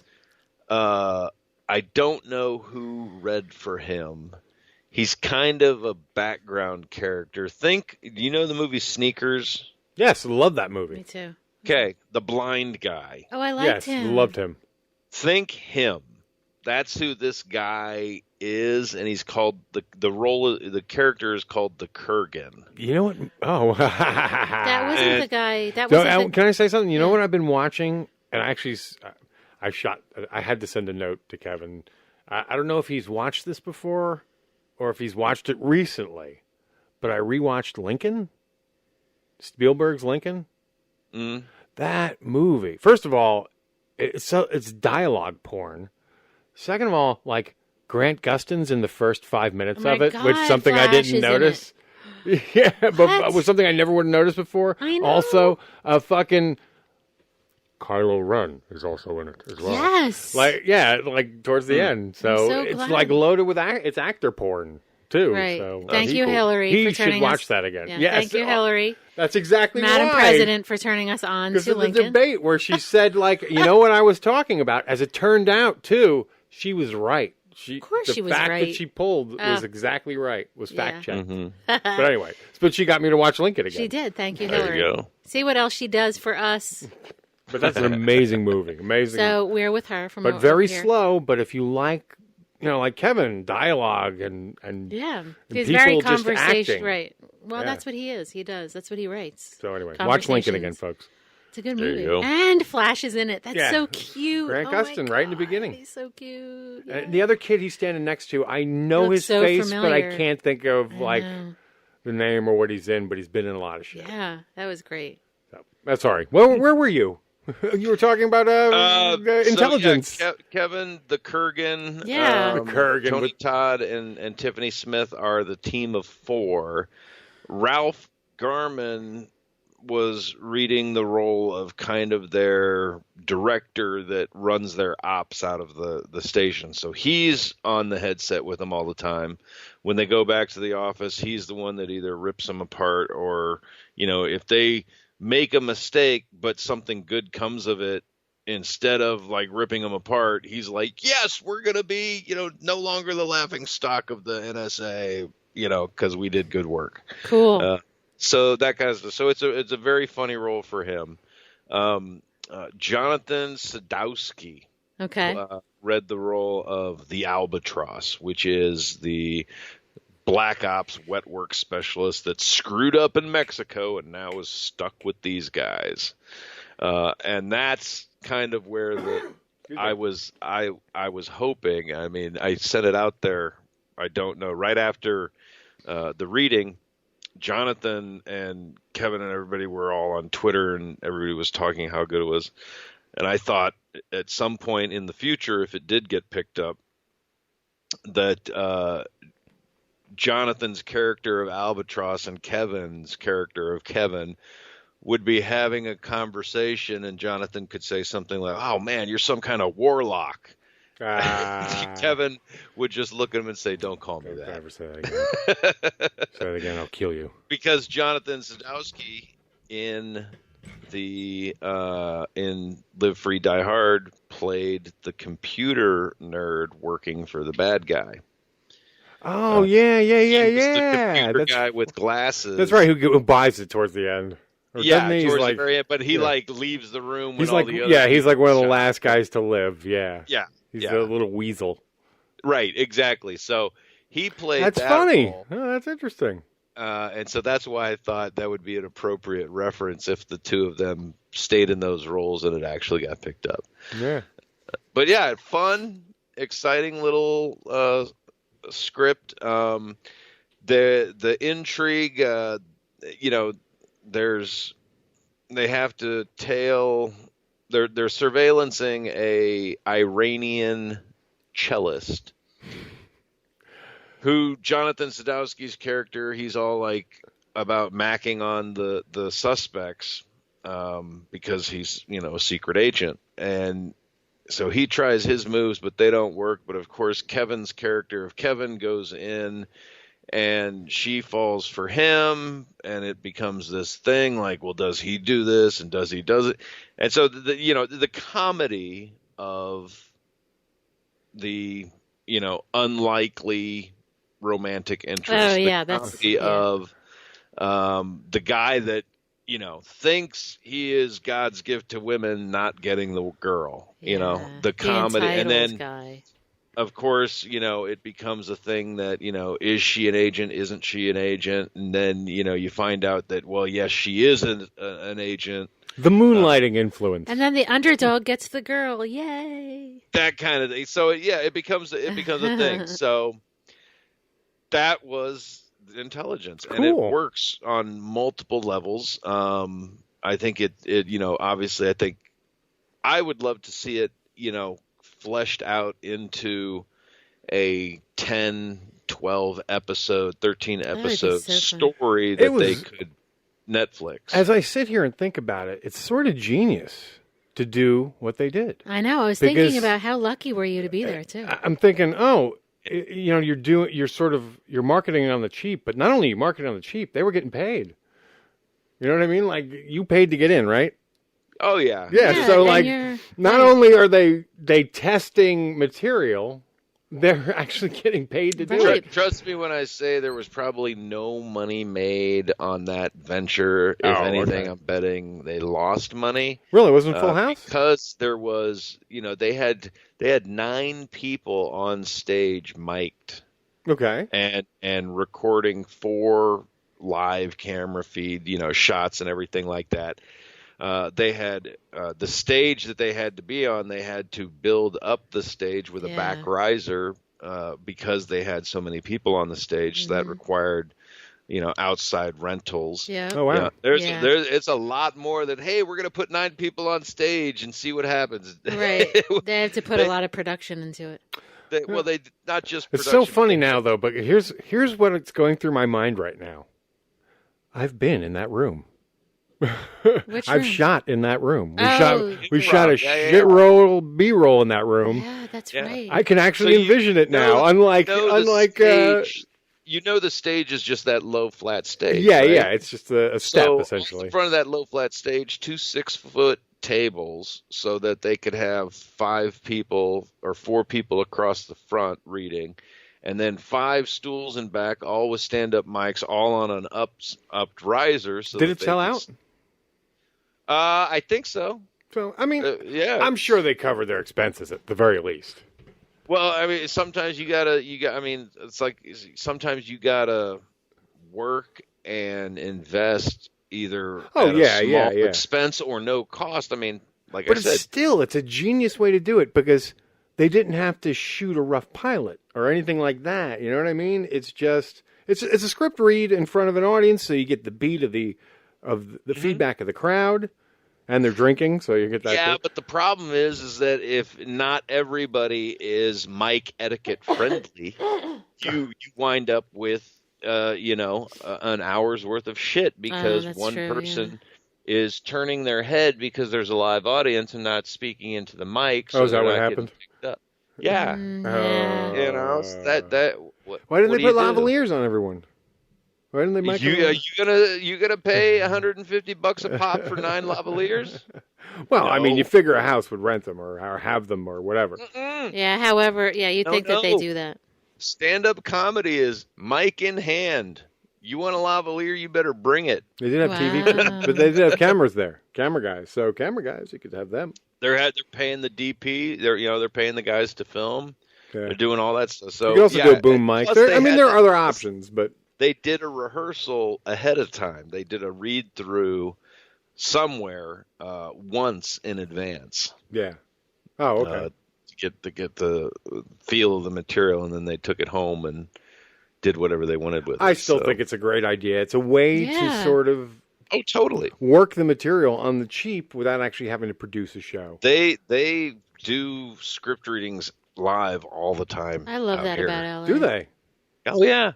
Well, how else are you going to get audience reaction? How else are you going to get? And that's the most important part of it is the audience reaction. You need to know what it's like for people. Yeah. If it's connecting. You could sit there and edit your film and laugh at one certain point all the time.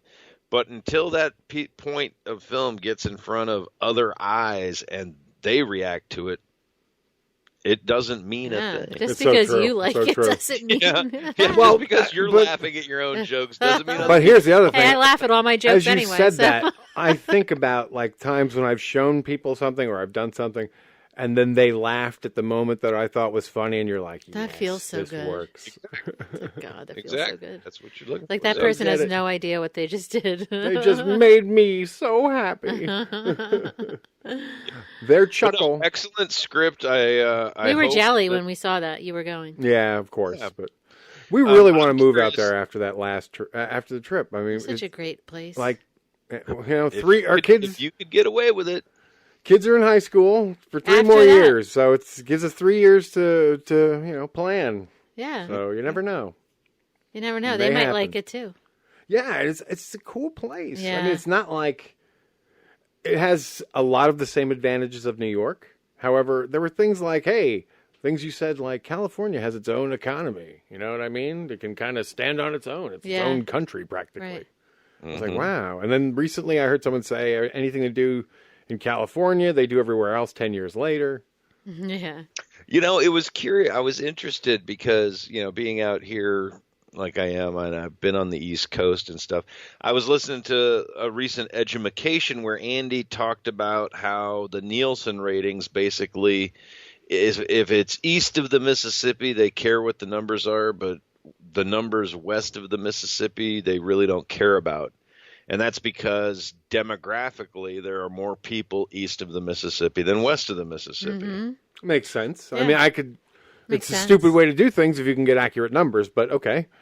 Yeah, but that's the weird thing. I thought I was trying to call bullshit on that because I didn't think that was true. You know what? I know somebody who used to work for Nielsen. I could ask them. Yeah, you could. I mean, he doesn't work there anymore. I looked up some demographics data, and it is true. It's like 53% or 56% east of the Mississippi, and then the rest west. Really? Well, but then think about it, because we don't all want to watch fucking shows about hunting and fishing. Yeah. Bum bum. Yeah. Boy, hello, is this thing on? I know you're out there. I can hear you breathing. What are you trying to say? That's all they do. Like, I love hunting and fishing shows. What the fuck are you talking about? Fish? Well, people need to, more people are just outdoorsy. I would like That's to what they say like to something. do. I want to point something out. Something that happened earlier today. I actually realized midway through, Kevin has had such an influence on me. I was doing something that he does. I was spontaneously creating a story on the spot with like characters and shit. Yeah. And they were interacting and talking. Yeah. But where he does that is in reference to his experiences. Yes, yeah. It's Well, exactly- that was like mine. But And you're doing the voices and everything. yeah, It's the funniest thing. Gene witnessed it. Then at one point I stopped and I said, Gene, do you realize what I'm doing in here? Yeah, he was doing like the I'm voices. actually, I've crossed over. I'm doing full on a Kevin thing. Like- I'm creating a scenario Yeah. on the spot. And with he was like characters, developing characters. and they're like, talking to each other. And like, what is that? multi-personality stuff.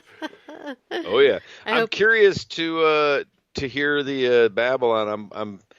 I want to find out if Kevin has gotten Paul Quinn's jersey design done yet.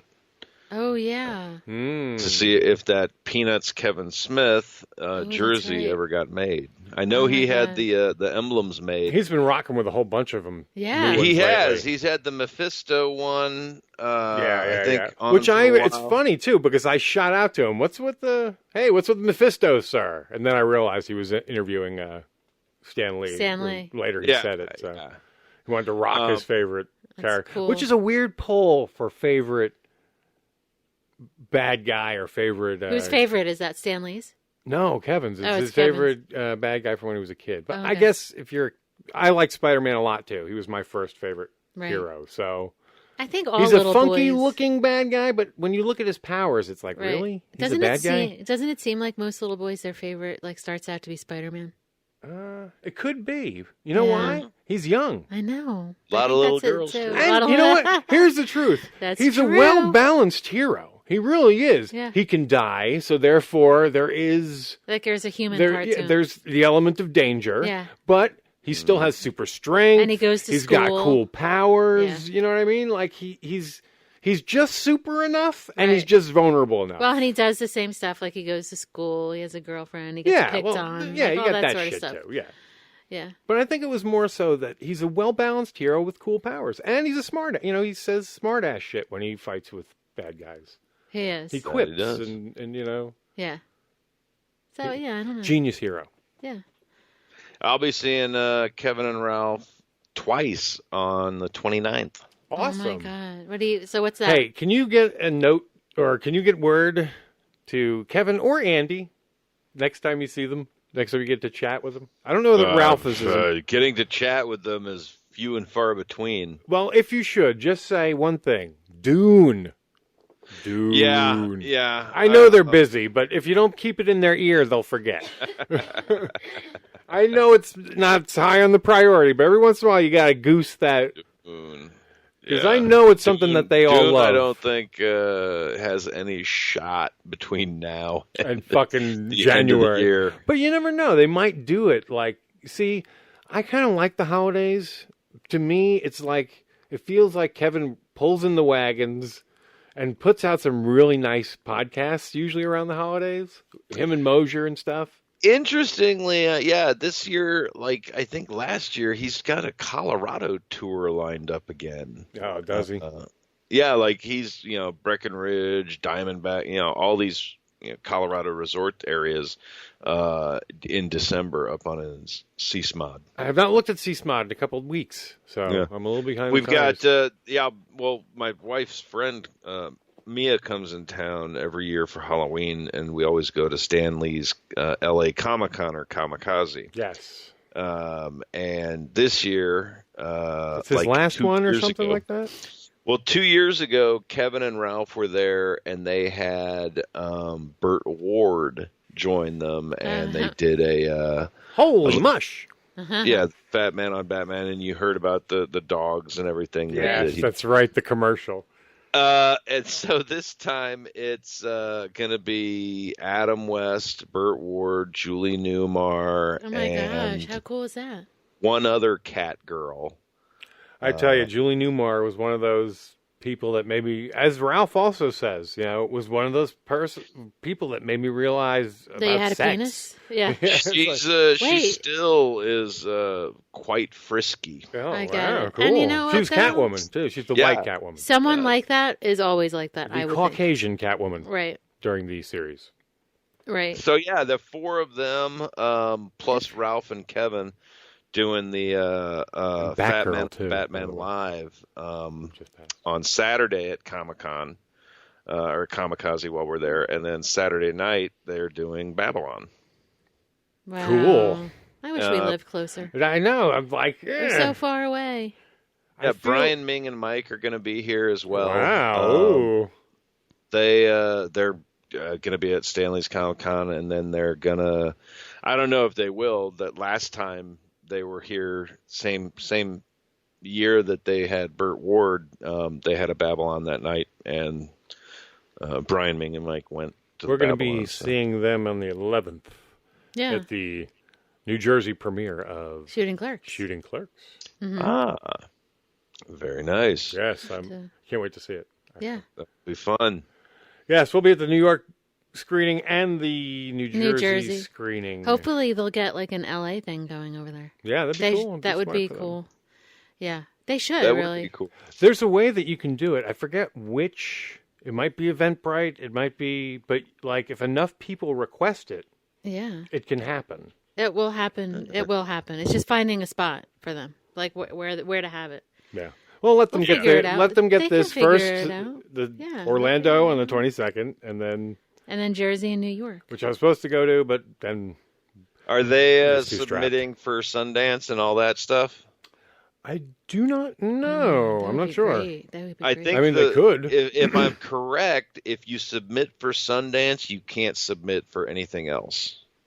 Really? Yeah, I think I'm pretty sure because if you get selected, you can't be in any other. Bob was telling us some of those things, but I don't recall. That may be true because you know why? There are some dependencies, but if you're in this festival, you can't be in that festival. Right, and I think I know you can't be if you're in what was it? The shit. Orlando? No, the one we were just talking about. Sundance. You can't be in De Niro's. Here in New York. Okay. Yeah, it makes sense. Tribeca. Yeah, they're really close to each other in terms of time and all that, too. Right. Unless they pull you. Right. If they're a big enough movie, they can do whatever they want. That's the fascinating part, is there's one or two that just asked them to be in it. Yeah. They didn't submit anything. No, that's Orlando. Orlando Film Festival picked Filmhawk to be in the movie. So they were just asked to be in the festival. They didn't submit anything. Yeah, they didn't have to pay to do anything. And part of it was to bookend it with Shooting Clerks. Shooting Clerks, Filmhawk. Very cool. Yeah. You guys are lucky to be going to that. Yeah. Nice. Yeah. Come on, rub it in. Now you're making me regret my choice to stay with you. So what do you mean? You made the right choice, believe me. I know. Men everywhere are saying that. Yes. But I've got I'm getting my costume. Oh, yes. For Comic-Con this year. What are you doing? Let me guess. I'm doing a Paul Quinn tribute. Okay. Oh, I thought you were going to be this one. I moved on her, actually. No. So you would never do that. Paul Quinn, his Peanuts comic that Kevin loved, talked about, at cons, people dress up like Kevin Smith all the time. Yeah. So I am going to do that. I am going to do a Kevin Smith outfit. I got the 37 jersey, the white movie hat, the jorts. But it's going to be Deadpool Kevin Smith. So you're going to you're the first Kevin Smith variant. Tights, the red shirt, the black gloves. I've got the Deadpool mask. And then over that will be the Kevin Smith jersey, the jorts, the white movie hat.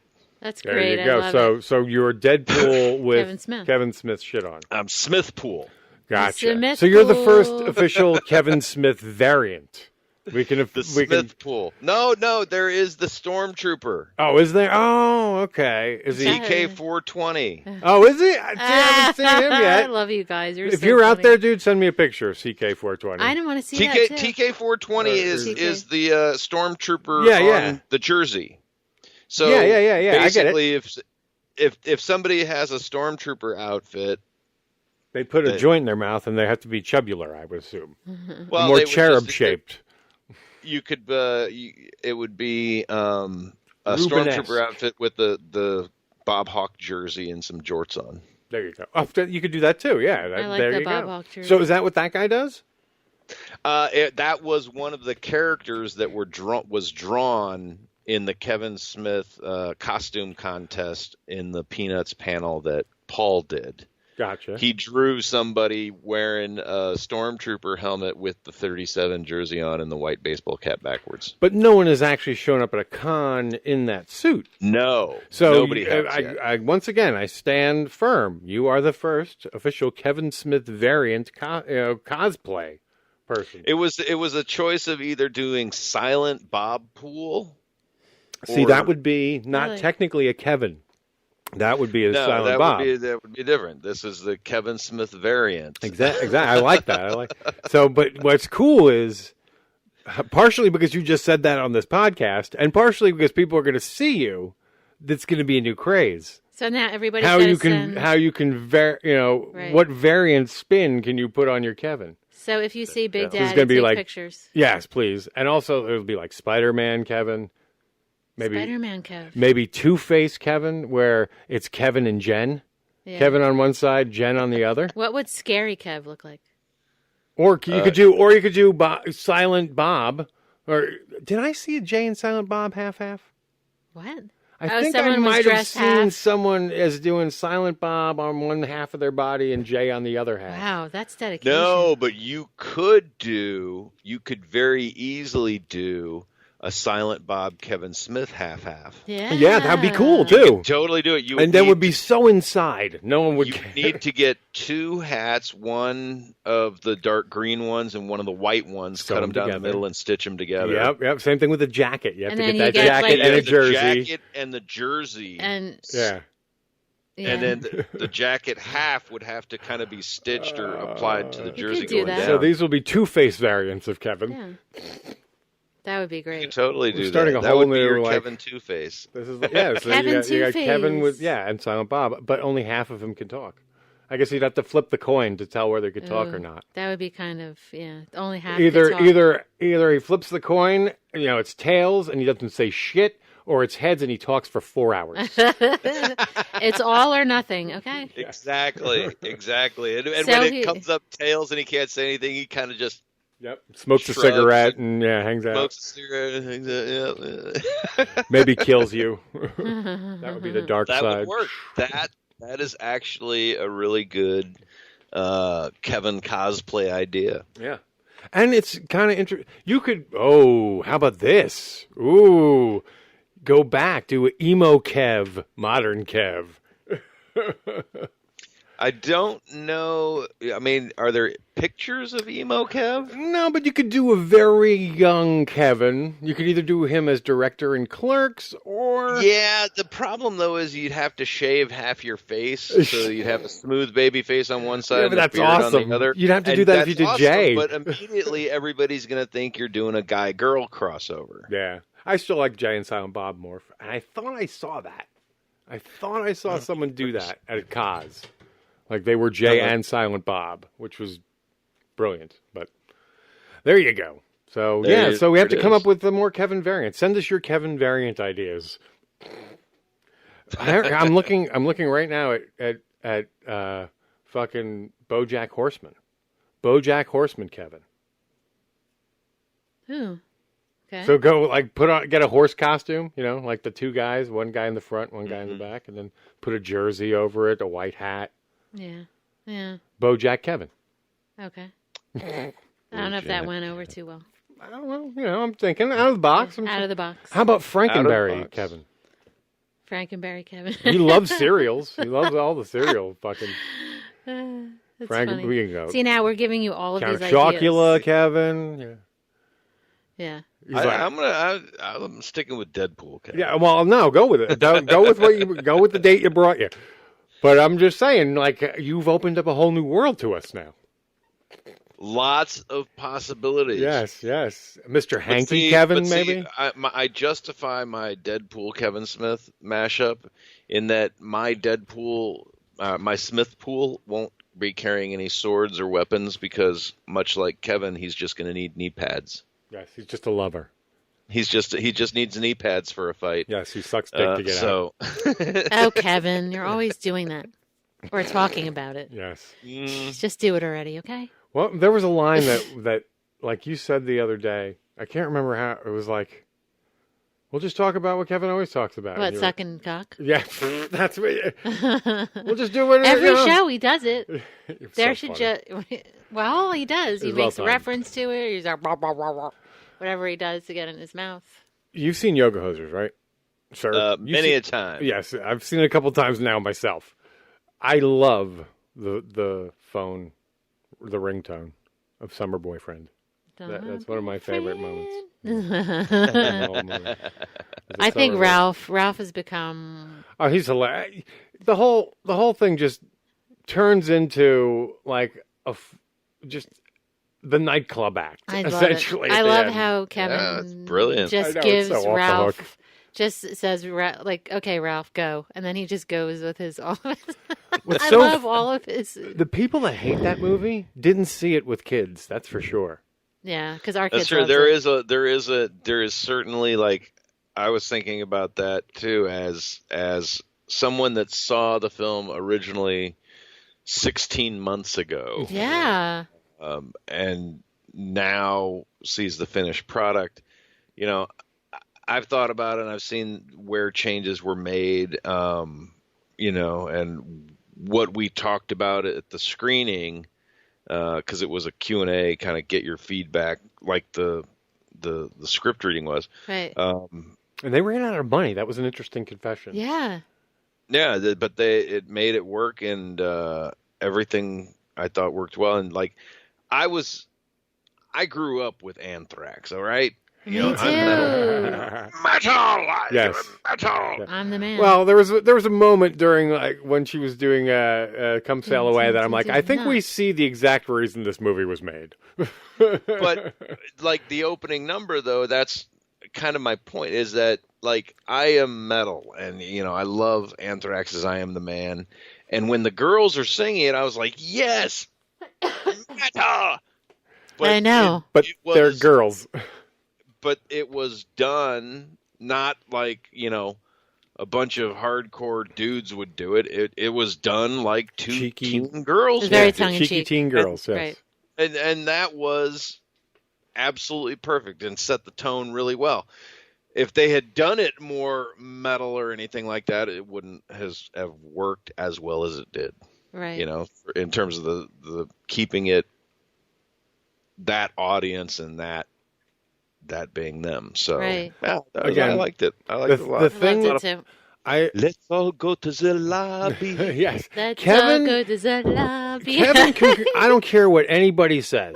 Name me a movie where Johnny Depp was funnier than that fucking movie. Oh my God. Really? Then name me a movie that he's been in that his performance was funnier than that film. Name me. You can't. I know. Just hearing him Kevin, say, my name is Guy LaPointe.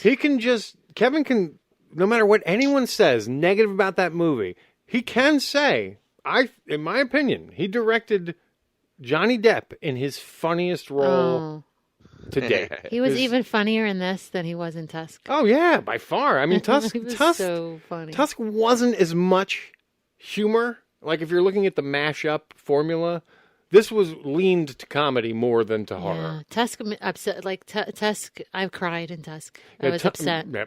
Okay. Yeah, I did. Yeah, she's very sensitive. I didn't cry during Yoga Hosers. No, but when he when at the end, that's when they went to visit him. Granted, the fish part was kind of funny. I thought the whole thing was.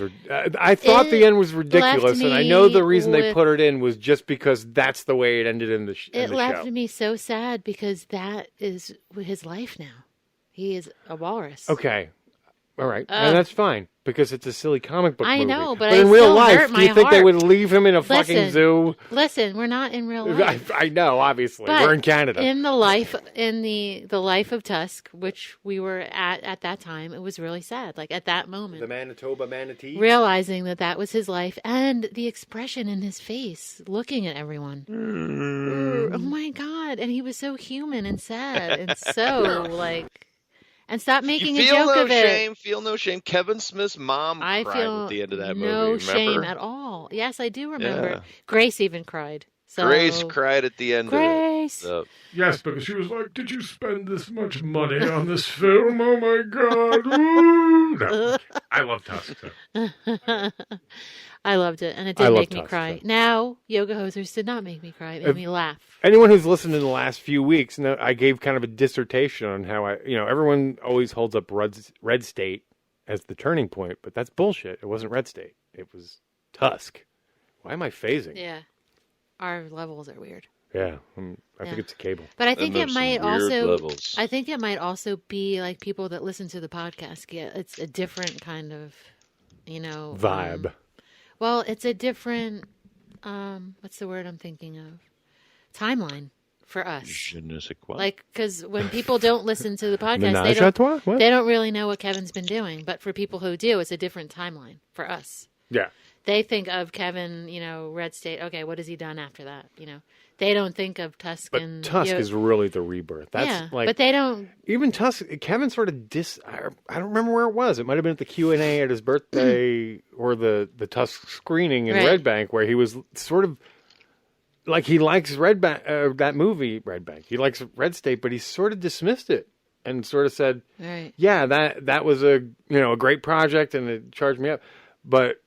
Like, Tusk is sort of the turning point for Kevin. Right. But think of the people, too, that were in Red State. Like, John Goodman was in Red State. Yeah.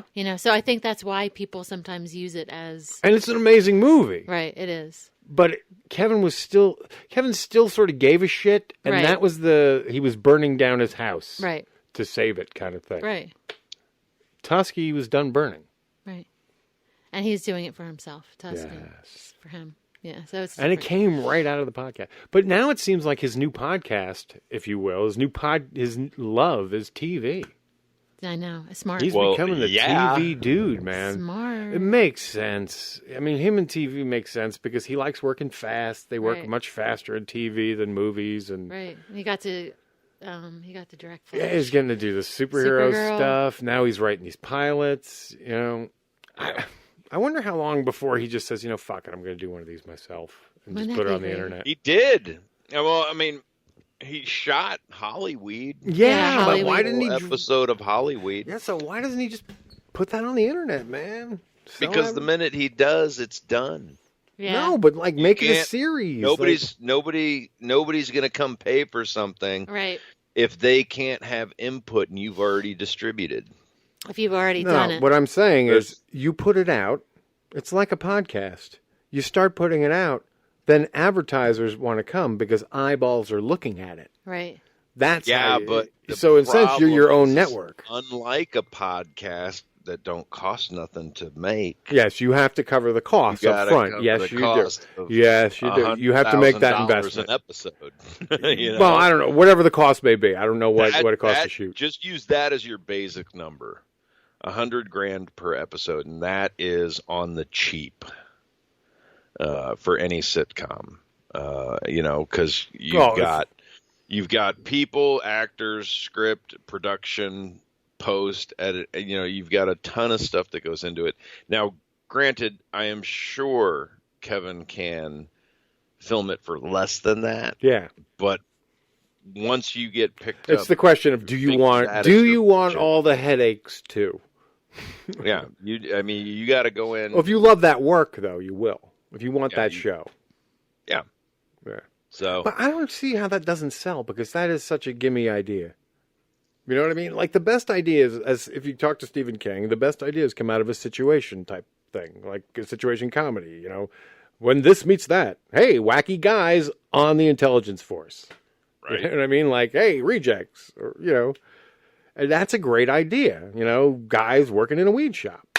Pretty simple.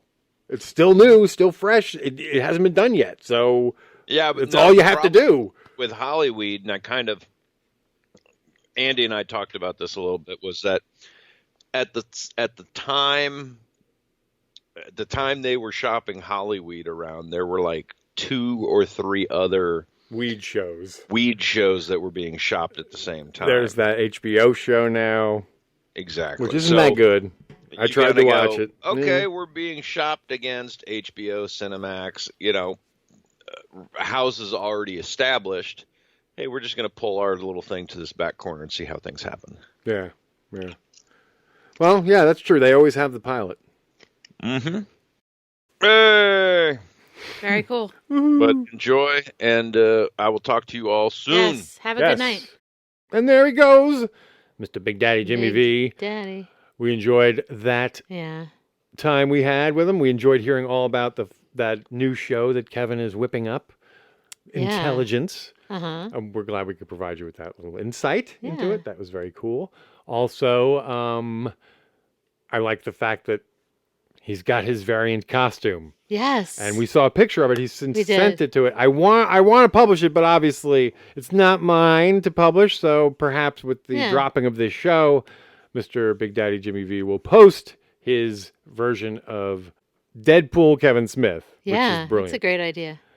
I would like for him to send me a picture with a beard, just so I can compare the two. But or if he goes with beard. I wonder how he does that. I think he would just kind of you get one spirit glue a cheesy beard on the outside of your Deadpool costume. Yeah. But now there's I highly encourage, as we talk about, variant costumes. I love that idea, though. Yes. I need to thank him, though, because through him, I've got a new Facebook friend, his wife, Marin, who I really like. Oh, yeah. I like getting her messages and her... Yes. Her you guys are on the same page. We're on the same page. It's cool having a fellow sister. Shout out to Marin, yo. Hey, girl. What's up? She's sweet. I hope you guys are... Well, I know you're doing great because you're in LA, so you know how I feel about it. Why are you bouncing over there? Why are you bouncing? I'm bouncing. Why are you supposed to be bouncing over there? Oh, my God. A shout out. We'll pour one out for Kevin Meaney. Kevin Meaney. And I didn't know his name. And he is so funny about him. He's one of those comedians that a lot of people knew, but didn't know they knew. And like it happened in the last 90s. night. You did. Yep. That's not right. That's not right. Sort of was his catchphrase. And then it clicked last night. What's funny was in the 90s when we saw it, like Rick loved him, my buddy Rick. Yeah. I've talked about it on the show quite a few times. Passed when he was way too young. Yeah. Such a great guy. Would have been such a great podcaster. But we used to he was one of those guys that we used to Rick used to quote, the eemy meemy stuff. And we also suspected, is he gay? Because he had very, sort of effeminate delivery. Yeah. And then it turns out later in his life, he came out as being gay. Wow. So you see some of his later comedy. And eeny, meeny, miny, mo. That was hysterical because he was like, what was it? What was the line? Oh, yeah. It was like he was talking about how he became vegan and how rather large people would come up to him, and you have to, it's a very visual joke. You have to take your hands and put them at the side of your face and kind of smush your face forward into you, and using your hands as extensions of your cheeks go, how do you get your protein? To which he would say, I'm gay. I get all the protein I need. That's so funny. And I was in tears, right from, it took me maybe I played, I'm like, you don't remember who he was? And I played her a good... But it started to click. I played her the Johnny Carson run, and I played her, and then it finally got... It started to click, but he was really funny. So funny guy. So for you, Kevin Meaney... Thanks, Mr. Poopy Butthole. I always could count on you. Yeah, Mr. Poopy Butthole. There you go. It's the best. Well, it's just the fact that you said thank you. Yeah. And he has a lot of... friends that, we know. Yes. Liz Winstead is very close to him. Yes. I'm wondering if Kelly Carlin, I don't know. I didn't see a response from.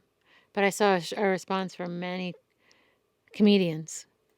It doesn't matter who we are. What matters is our plan. Bane, you always put everything into perspective. Too bad you're so damn evil. That's a lovely, lovely voice. A lovely what? Voice. Oh, thank you. I like your voice, too. Keep her close. He'll come for her. Bane. The fire rises. Well, when I'm playing too many Bane clips, it usually is your fire rising? It is now time to transition over to Miss Tesdy Groupie And I believe pick 92. 92. Pick of the week, Tesdy Groupies. Pick of the week, number 92. We're fast approaching 100. That's right. It's coming. It's coming. It's coming fast. Right in your face. Here comes Miss Tesdy Groupie coming hard in your face. Face, neck, and chest. And yes, thank you. It's been a while since we said that. Been a while. Coming all over your face, neck, and chest with some Tesdy Groupie pickies. Pickies.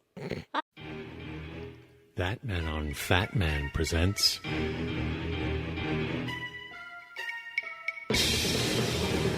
At Tesdy Groupies. Tell 'em Steve Dave. Pick of the week.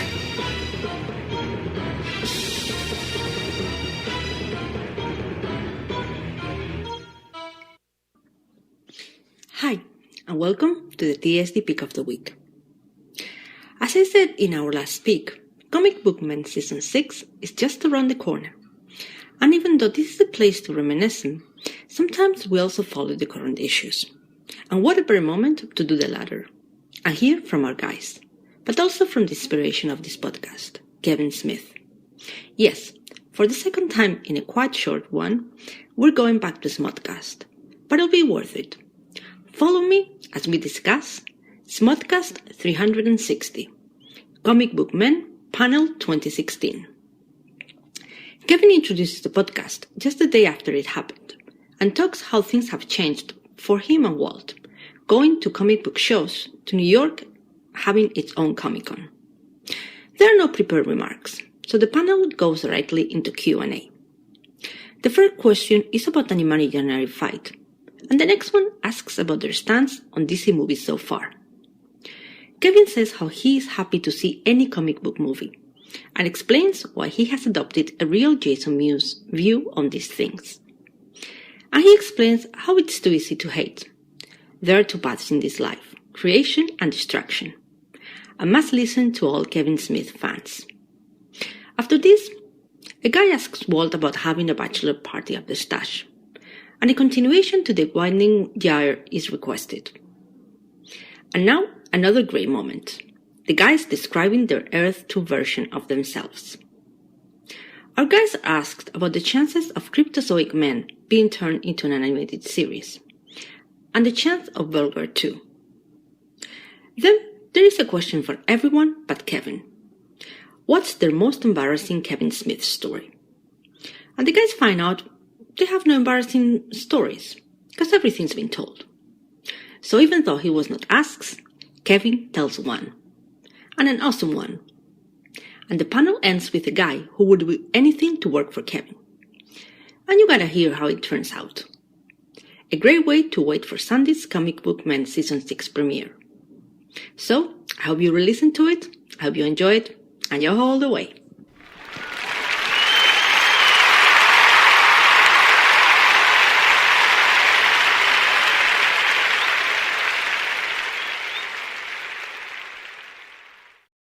And we're back from Tesdy Groupie and her pickies. Waka waka. Yeah. Tesdy Groupie pickers. Up in here, up in here. Think I'm going to lose my mind. Up in here, up in here. All right. When I start singing the raps, clearly means Whitey's coming out. Yep. Yep. Seems as though we're living in a mad, mad world full of idiots and buffoons. Thank you, ladies and gentlemen. I'll be here all week. Oh, God. Thank you, Cleveland. Yes. Oh, my God. He's going to be here. Idiots and buffoons. Ow. Oh, yeah. And everyone's like, oh, God, he's going to be here all week. Ew. Pushing me to the left. Pulling me to the right. They're getting me bombed on a Saturday night, yo. Yeah, baby. Some say I'm lazy. Right, I still get that shit now. Some say I'm crazy. Just packing it in, yo. Did they say the yo part? No, those are all added by me to me. All right, and on that genius note, I'm going to leave you with something that we like to call. Yeah, everybody, I'm going to leave you with something we like to call floating cloud. That's right. We're going to change things up. More of my musical past. Floating Cloud. Floating Cloud by the Deadbeats. Recorded in 1987 on a Sankyo cassette recorder. So the fidelity is insane. Like Crazy Eddie. We'll catch you next week, yo. You're smart and good on that floating cloud. Smart and goodness through your vertebrae. Are you like wolf magic? Bye, everybody. Bye, guys. Aww.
There he is. It's that man standing over Blood Alley Square, protecting us all.